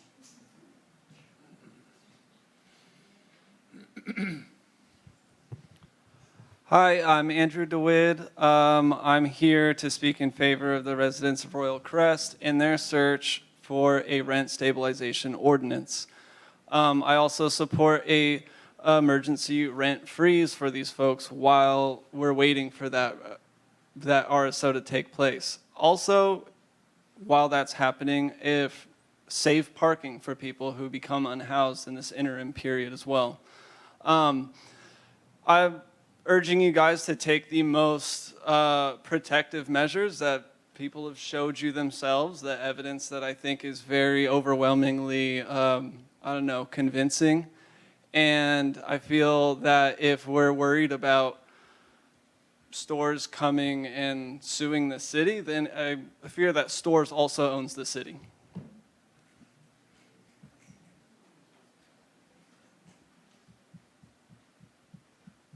My name is Jane Lutz. I'm a resident of Royal Crest Mobile Estates. My husband and I moved up here from Southern California in 2023. Oh, I'm sorry.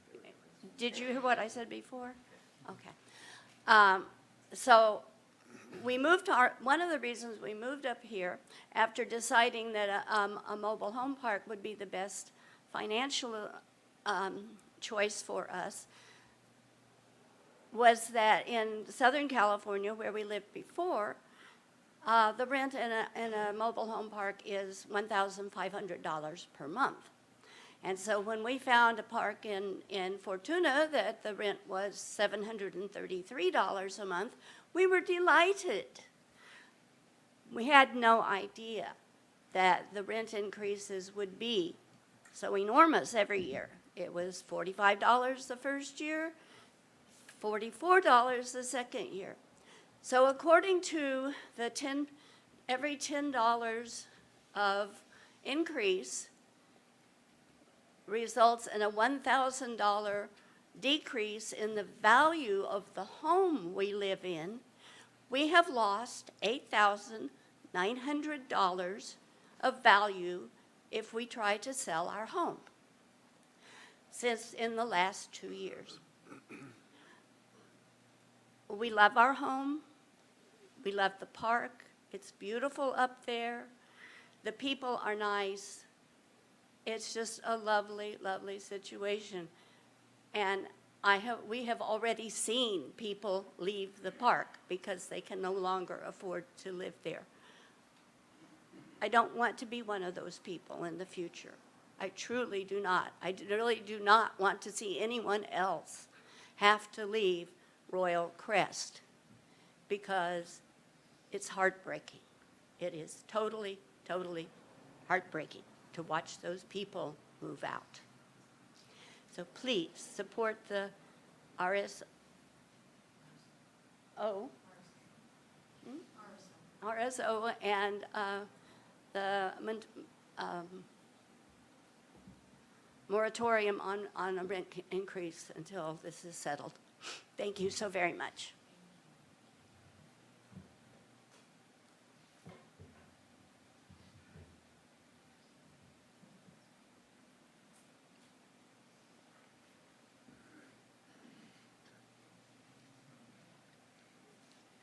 Good evening, Mayor and council members. My name is Laura McConnell. I have a sheet of paper here that I was going to read from. Can you talk a little bit more into the mic, please? Is that better? Yes. Okay. I was going to read from it, but I was sitting back there listening to you and listening to the fact that you're pretty much geared towards the memorandum of understanding. I'm a little sad about that. So I'm only going to read just pieces of it, pieces that kind of speak more to what I believe. It says here, we the mobile homeowners are not renters who can simply move. Our homes are here. Without enforceable protection, seniors in Fortuna are defenseless against the next increase. What we need is a law, something that cannot be ignored, bent, or revoked at the whim of ownership. This is not just about numbers, it's about dignity. We seniors are forced to choose between paying rent and paying for medicine when veterans and widows wonder if they're being priced out of their homes after decades in the communities. It shows that the current system is failing. Fortuna can do better. That is why I urge you to act boldly and adopt a rent stabilization organization. We don't need promises. We don't need mediation. We need protection. We need something with teeth. I am requesting that the council adopt the RSO like Humboldt counties, and if more time is required, please adopt a temporary rent increase moratorium. Thank you.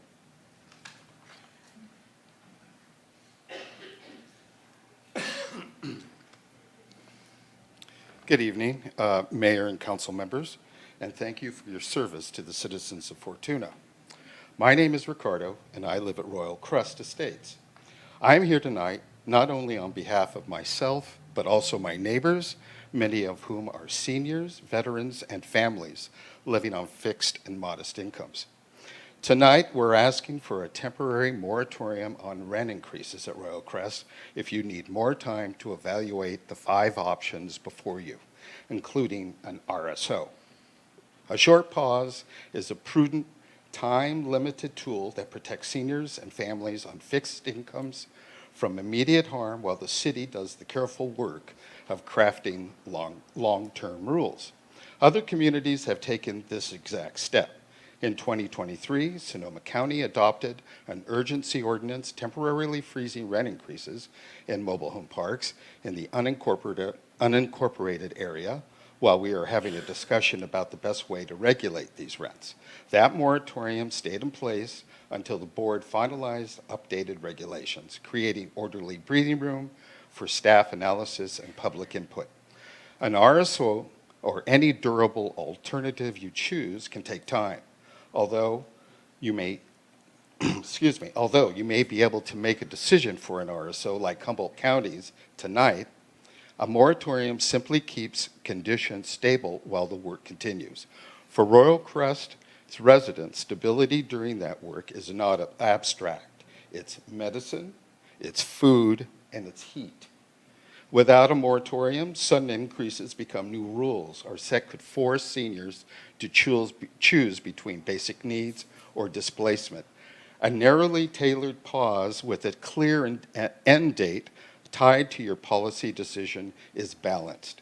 It protects residents, preserves homeowners' earned equity, and gives management certainty that a transparent, fair return framework is coming. That balance is exactly why more than 100 California jurisdictions have adopted mobile home RSOs. If you need more time to decide, we are asking you to please adopt a temporary moratorium on rent increases at Royal Crest while you complete your evaluation and bring back the long-term policy choice. I am requesting the City Council to adopt an RSO like Humboldt counties. Thank you.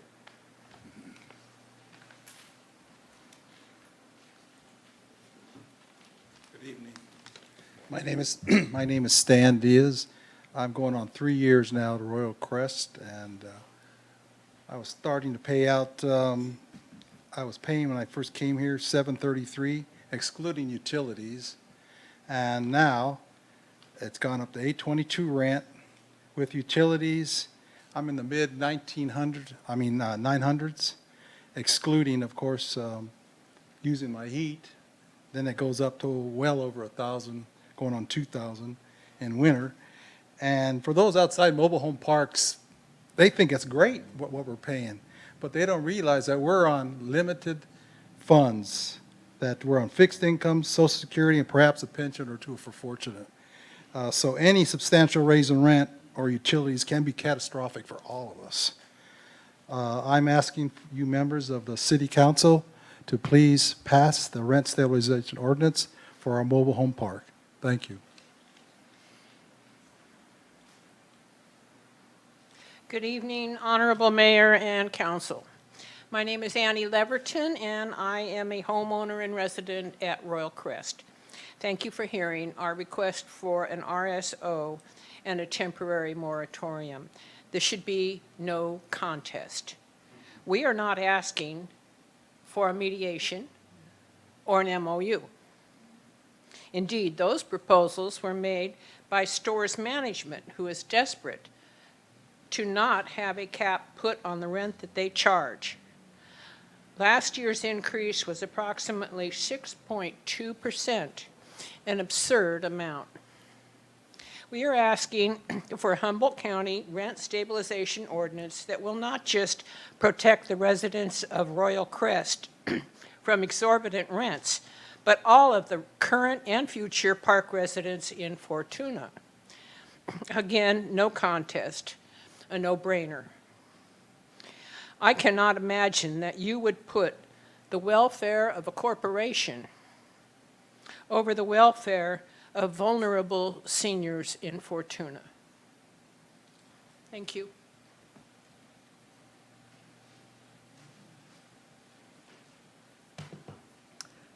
Hello. My name is Lev Golod. I'm a concerned citizen from Arcata, California. I'm a member of the Humboldt Tenants Union.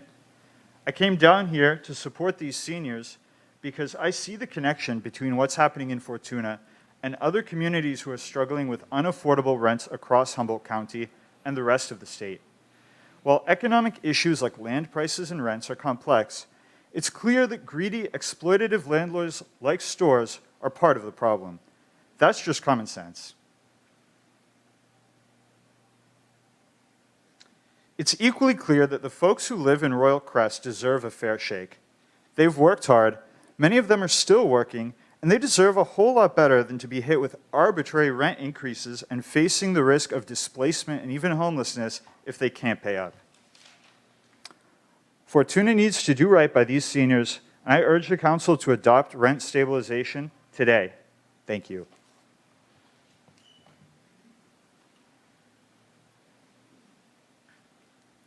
Good evening. My name is Kyle, and I'm here representing Humboldt Tenants Union. We collectively support rent stabilization for the tenants of Royal Crest. When I look at the crowd, I see my parents and elders like them who deserve a safe place to live out their years. So should you. As someone said before, protecting a multi-billion-dollar company is nowhere in the City Council's mission statement above you. The MOU lacks any teeth, and in this instance, doing the right thing requires having a spine.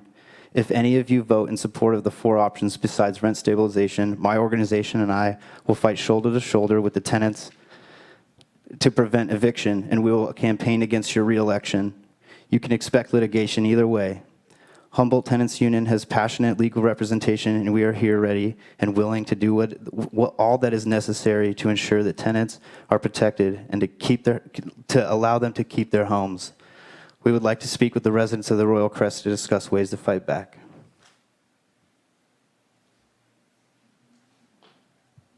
Hi, my name is Liz Hernandez. Sorry, I didn't plan to speak tonight, but I'm a resident of Fortuna, California, and I have friends and I know folks who live at Royal Crest, so this is really personal to me. I also lived in San Francisco, California, where evictions are constant, and I was priced out myself.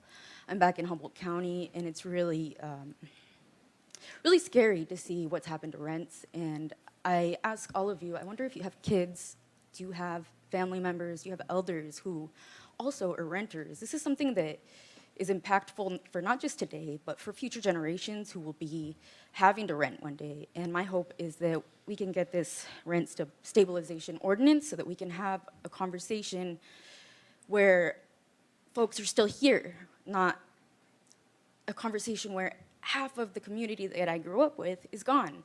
My family came here from Mexico for a better life, and now, like, these things of having to deal with stable housing, again, like, it doesn't matter where you can go in California, it's a constant fear. So yeah, I just urge you to really consider the RSO. Excuse me.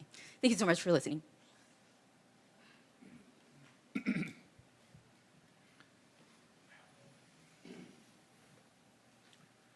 Mayor, City Council members. My name is Don Dyer. I live at Royal Crest for almost 3 years now. And I'm about to turn 70, so I'm a youngster here. But we tried to use my VA benefits when my wife and I moved here, but the VA won't loan on a mobile home in a park. The rent is now larger than my mortgage. And by the way, there's veterans and disabled veterans in this park. I want to speak in support of rent stabilization. Many things you already know. Stores owner gets away with deferring maintenance, which leads to fires, hydrants that don't work, houses burning down because they had to move to another fire hydrant. It also leads to expensive water filter systems in our homes ruined, as well as water heaters due to water being shut off so often. Giant corporation stores has no integrity, just greed. They gross $2 million a year in our park. So any outlay that they give to you, they don't mention their income. I know affordable housing is a huge problem. I hope you vote for an RSO or a moratorium on rent increases until this is resolved. We are not asking for anything unfair. Rent is already exorbitant as if you compare to other parks in this county. COLA increases affect all of us. Every month, we have to worry about the utility meters being read correctly.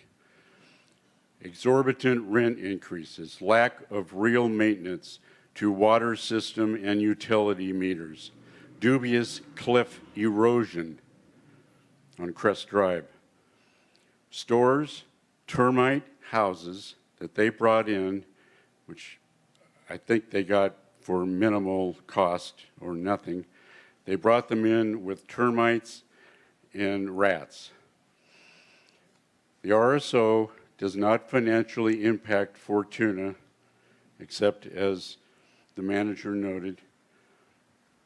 We need the RSO to be fair. Thank you for listening.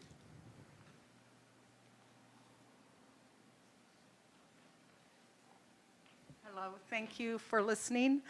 I'm Catherine Lokers, and I'm here to stand with the senior citizens of Royal Crest. I'm asking you to pass an RSO on their behalf.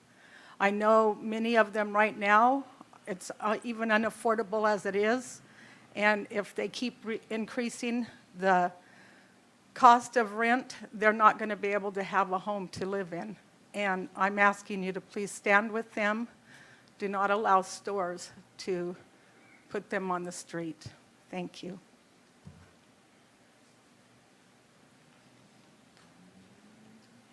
Good evening, Mayor and council members. My name is Lane, and I live at Royal Crest Mobile Estates. Tonight, I want to address one of the common claims we hear from park owners, that they need rent increases to cover improvements they've made to the park. Let's be clear, much of what is called improvements are not optional upgrades. They are basic maintenance required by law to keep their license to operate. Fixing infrastructure, repairing septic systems, updating electrical, maintaining fire hydrants, and replacing expired meters. These are not luxuries. They are the cost of doing business as a landlord. Homeowners in this park are already paying their own lot maintenance and home repairs. It should not fall on us to finance the park owner's responsibility to comply with regulations. Second, when these projects are done, the benefit does not flow to the residents. The value flows directly to the park owner.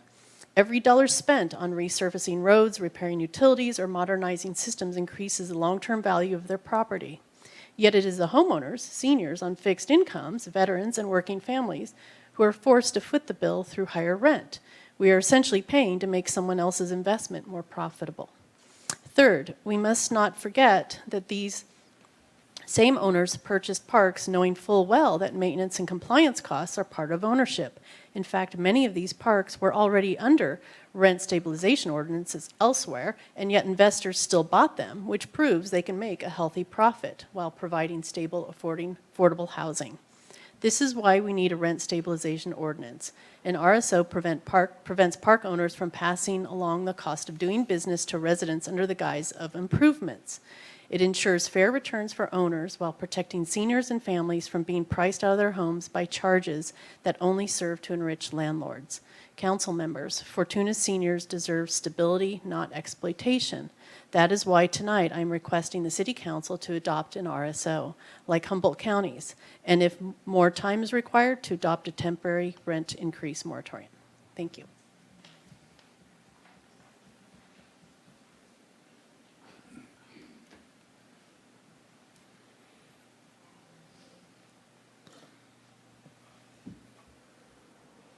Good evening.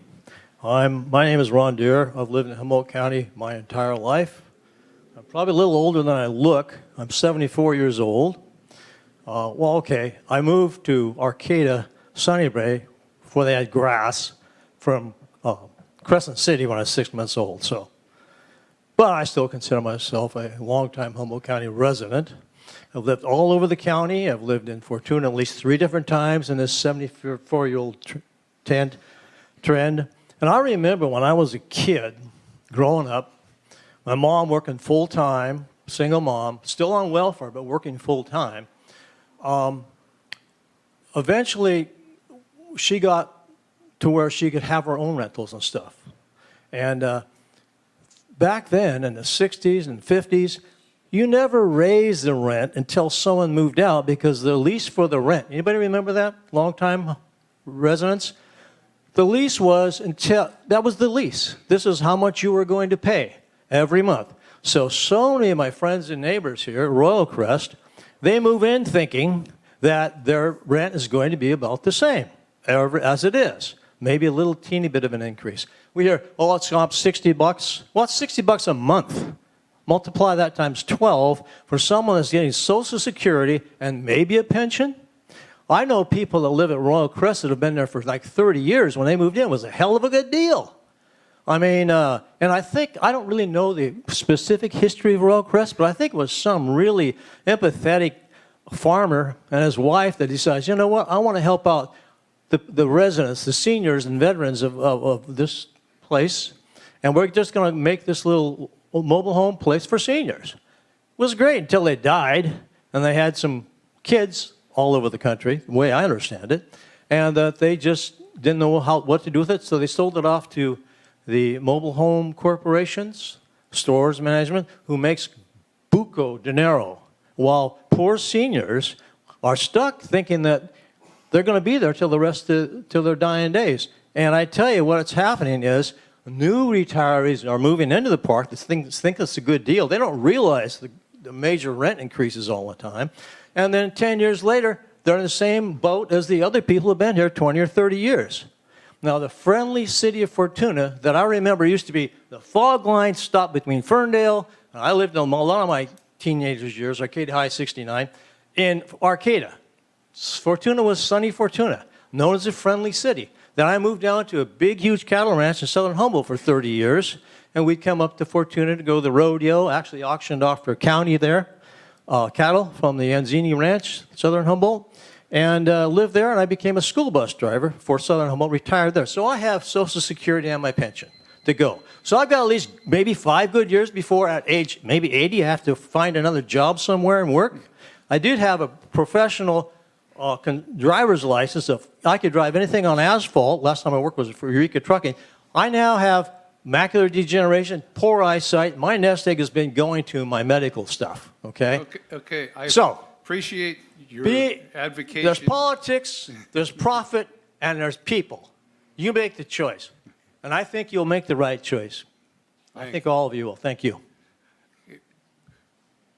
If anybody has anything in a different light to say, there's your time. We've heard your message, and but we don't want to hear the same thing over and over. And I mean, it's not that we don't want to, but in the interest of time, we've heard it.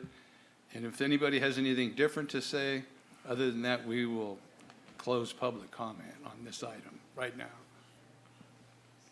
Okay.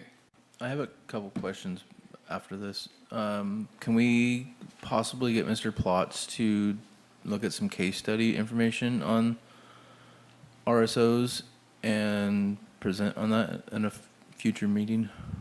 And then second question, if we were to do a temporary moratorium stop, how long would that take? Because it looks like they could be raising the rent again in January. So is that something that we still would have time to do before January? So it's maybe to both of your questions. Yes, we can. It's possible we can get a moratorium somewhat quickly. I will need the help of the city attorney, obviously, and he doesn't have expertise in this area, and so we've been working with another attorney. The case study law, I will just say from experience, attorneys don't love to be quoted in open session about what may or may not happen. So I'd have to have a conversation with him about how that might work. Okay. Yeah, I would appreciate a little more information on just the legal kind of what has happened. If there's the numbers that they're saying, that I would like to see kind of, there's got to be some paperwork out there that would either support or deny those. Yeah, there's definitely there's definitely a case law out there. 100%. Yes. Thank you. I have a hypothetical question on if you have a memorandum of understanding that caps rent increases at the 100% of CPI, or an ordinance that caps rent increases at 100% of CPI, what's the difference?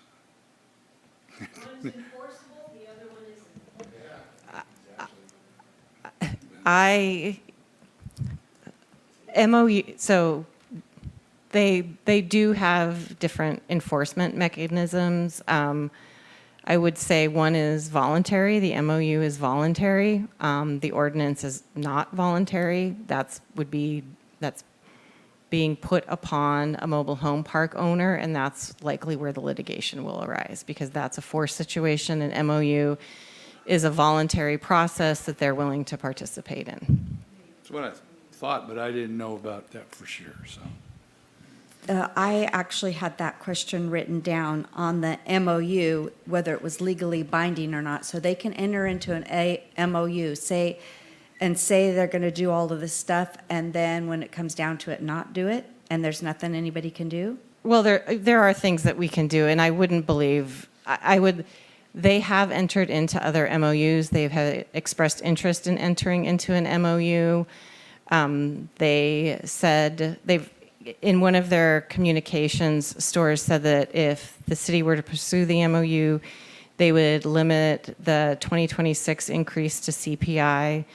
So I believe that I can't predict the future, but I would think that they would stick with the MOU because that is the practice that they've currently been doing with the jurisdictions that they're in MOUs with. So if the MOU, if they did enter the MOU and they didn't follow that, then it could change and go to the voters and be voted or change to the other. So the MOU, what's in the Rancho Cordova MOU is that if there's a voter initiative for rent stabilization, the MOU becomes a moot point. It's null and valid. It's null and invalid, excuse me. I think that was most of my questions. We do need to do something because rent is almost as much as it costs to rent an apartment.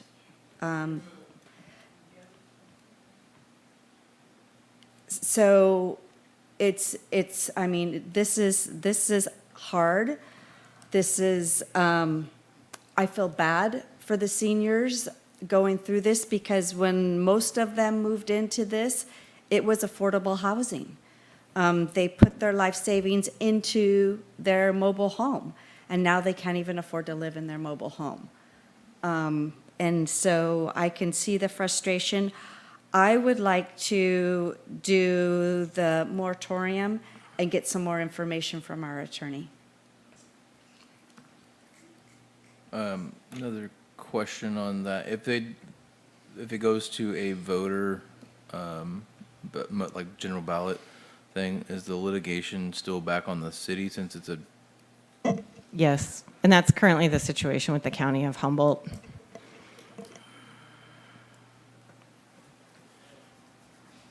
They're defending an ordinance they did not adopt. That's correct. That was approved by the voters. I think I agree with Mrs. Trent here that we start the temporary moratorium, but also I would like to see some information from some legal advice of case law on this.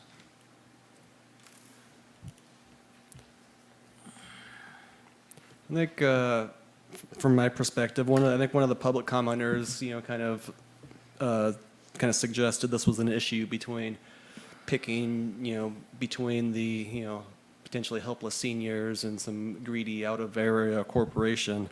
I think from my perspective, I also kind of have to, choose what's best for the city of Fortuna as a whole.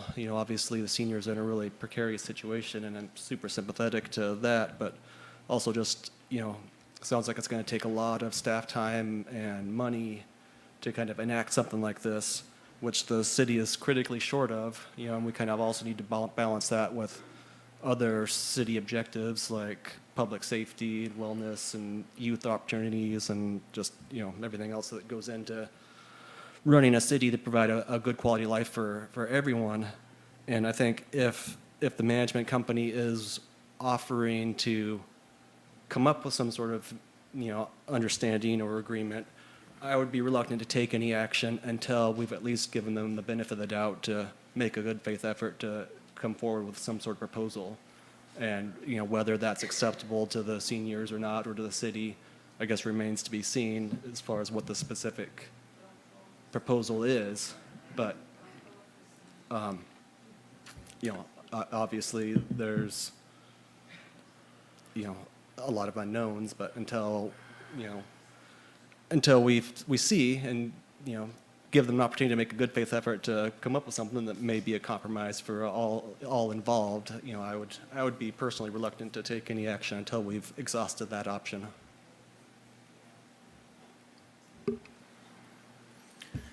I'm very empathetic to what we've heard all night here. I think that they are in a situation that they did not expect to get into. And I would like to see us pursue the rent moratorium to give us more time to evaluate what's our best option, because I would hate to put the city in a situation where we're open for litigation, and especially with the financial crisis that we're experiencing. So it's hard to make a decision because we have to look at the overall city as well. But we have to also try to help these citizens and get them in a better shape so they're not taken advantage of. So it's a tough decision. So a moratorium, would that be citywide mobile home parks or just? Yeah, that would be citywide. The MOU that Stores talked about could just be between Stores and Royal Crest, but a moratorium would be citywide. So it would affect people that aren't even involved in this? It would impact the other mobile home parks in the city limits. And there are means that can be taken in an MOU to urge compliance. That's not without. So.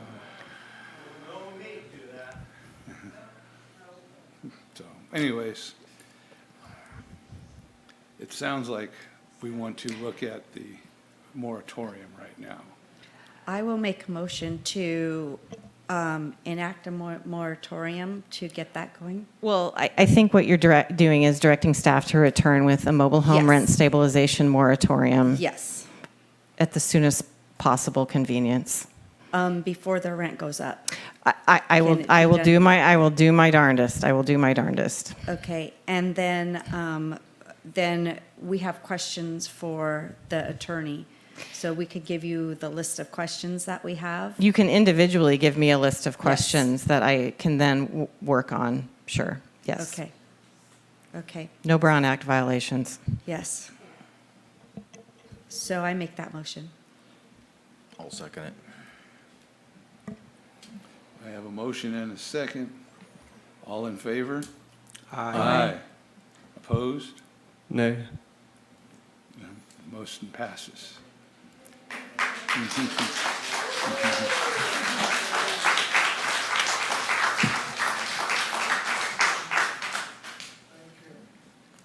Okay. All right, where did I leave off? Future agenda items. Do we have any future agenda items? I think we did our future agenda item. Oral comments from the public. Are there, that's after the city manager? Yeah. Oh, city manager's report. Yes. Next is city manager's report.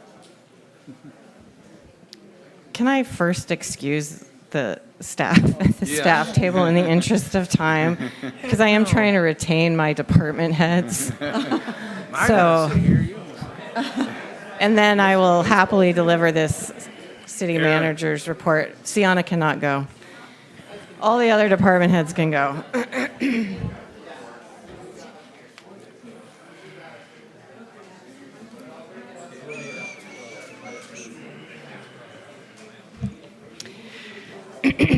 Okay, let's get this started.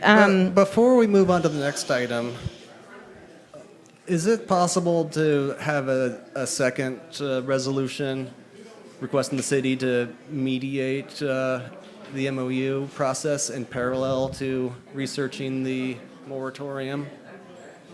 That would I mean, probably have to come back later. Well, could you call the room to order, Mayor? Because it's hard to have a Excuse me? conversation. We're still trying to conduct business here. If you can step out in the front. We're not quite done yet.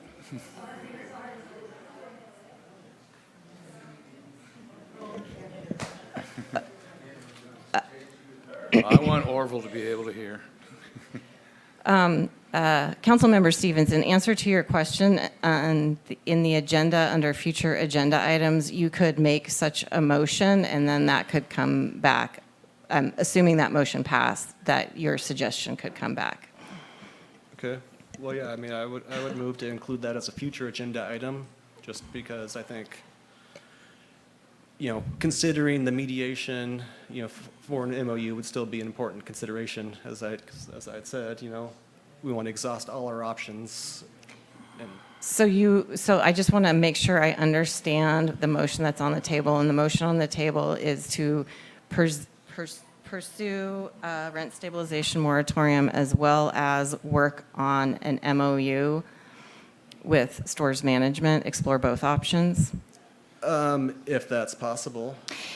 And let me, as I'm thinking about this more, I do suspect that stores management may not be particularly open to that because we're talking about capping or prohibiting their rent increases, and so they may not likely be willing to have that conversation. Okay. Well, So, I guess- so feel free to make a motion for future agenda items and see if you get a second, and I will do whatever your council wants. I'm just trying here to to put help. this together because your motion was for, Okay, that motion was made and seconded, and we moved on. So what we can redo is the future agenda items. He can add something around the MOU in future agenda items. I guess it's a the future- moratorium is a temporary, thing, but doesn't address RSO or the MOU. And so I just would like to, as, continue to make progress on the MOU, if the city's willing to mediate between them to see if it's possible in the long term. Well, we wanted to get. Some questions answered. Yeah, we wanted to get some questions answered on those items before. Yeah, we're looking at the legality of RSOs, and then that might bring us back to the discussion of mediation. I think is that kind of where that's leaning. Like, is it a good option? Is it something we want to look to? And then at that point, I think it would bring it back to that conversation. I think that's what would happen. But Okay, well then, I will postpone my request for future agenda item for another meeting. Okay. City manager. City manager's report. All right. I attended the RCRPD meeting at the beginning of the month where we received an update from the Eel River Valley Foundation on the state of the pool. They continue to wait for soil sample results and are researching above-ground pools, which are less costly than in-ground pools, and the McLean Foundation is interested in supporting the project, the actual building of the pool, for around $10 million. I met, myself and the Fortuna Chamber CEO met with J-Ray. It's a marketing agency the County of Humboldt has contracted with to participate in a new countywide tourism marketing strategy. We've been invited to participate, and we will do so. Met with the police chief, the lieutenant, the finance director to talk about some of their significant financial concerns around their SBR that you saw this evening, as well as some of their recruitment and retention issues and their significant amounts of overtime. Met with Mark Andre to discuss other grant options to acquire the Vansel Crosswhite property. At some point, we need to find time to apply for technical assistance dollars to help continue with grant writing. Met with Plan West and our new senior planner, Katie Schmidt, to coordinate development review activities. I attended the Planning Commission meeting. I also met with our River Lodge manager, our Parks and Rec director, and our finance director to work on reducing the general fund's contribution to the River Lodge. More information will come to your city council, hopefully in October. So we'll be looking at a series of fee increases as well as some potential service changes. So that will come to you again. Met with HTA, HCOG, the Mayor Pro Tem, and the Parks and Recreation Director to discuss the fate of transit. Transit is nearing a fiscal cliff, and we will need to make some changes in the future in order to become eligible for other types of funding. All of our buses are on the edge of going to the dump, quite frankly, and we don't have the funds to replace them. So again, more information will be coming to your council at a later date, but we will work on that transit report and hopefully avoid the fiscal cliff and continue those transit services.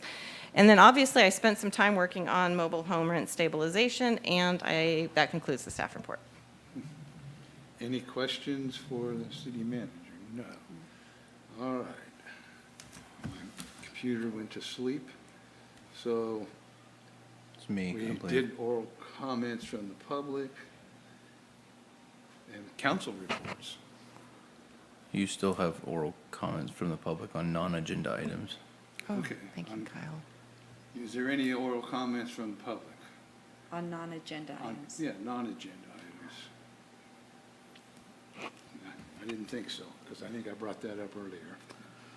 So, Councilmember Conley, council reports. I was going to have no report, but apparently the buses are like the Microsoft of the Klets. Other than that, no report. And now, Councilmember Diaz. Nothing to report. Councilmember Stevens. Nothing at this time. Mayor Pro Tem Trent. Well, thank you, City Manager, for making part of my report about the transit, so I don't have to do that. And I just was kind of looking through Facebook and saw that the River Lodge is now opening up some of the mornings for commercial kitchen use rentals. So I was really happy to see that they're actively working on some income for the River Lodge. So just wanted to report that I'm glad that's going on. And that's all I will report for now. Well, I'm excited to hear that too, because I have taken cooking classes at the River Lodge. It's been a long time ago now, but it was a good kitchen to work in, easy to clean, set up well, well-staffed well-furnished with equipment. Other than that, I would just say that I had a historical commission meeting, and they was well-received, the reception we had there for the Cal Cities meeting, and they enjoyed that. Had a meeting with Caltrans, which I touched on earlier, and in the interest of time, I'm going to cut it right there. Have a HCOG meeting on Thursday. Motion to adjourn. Second. All in favor? Aye. Aye.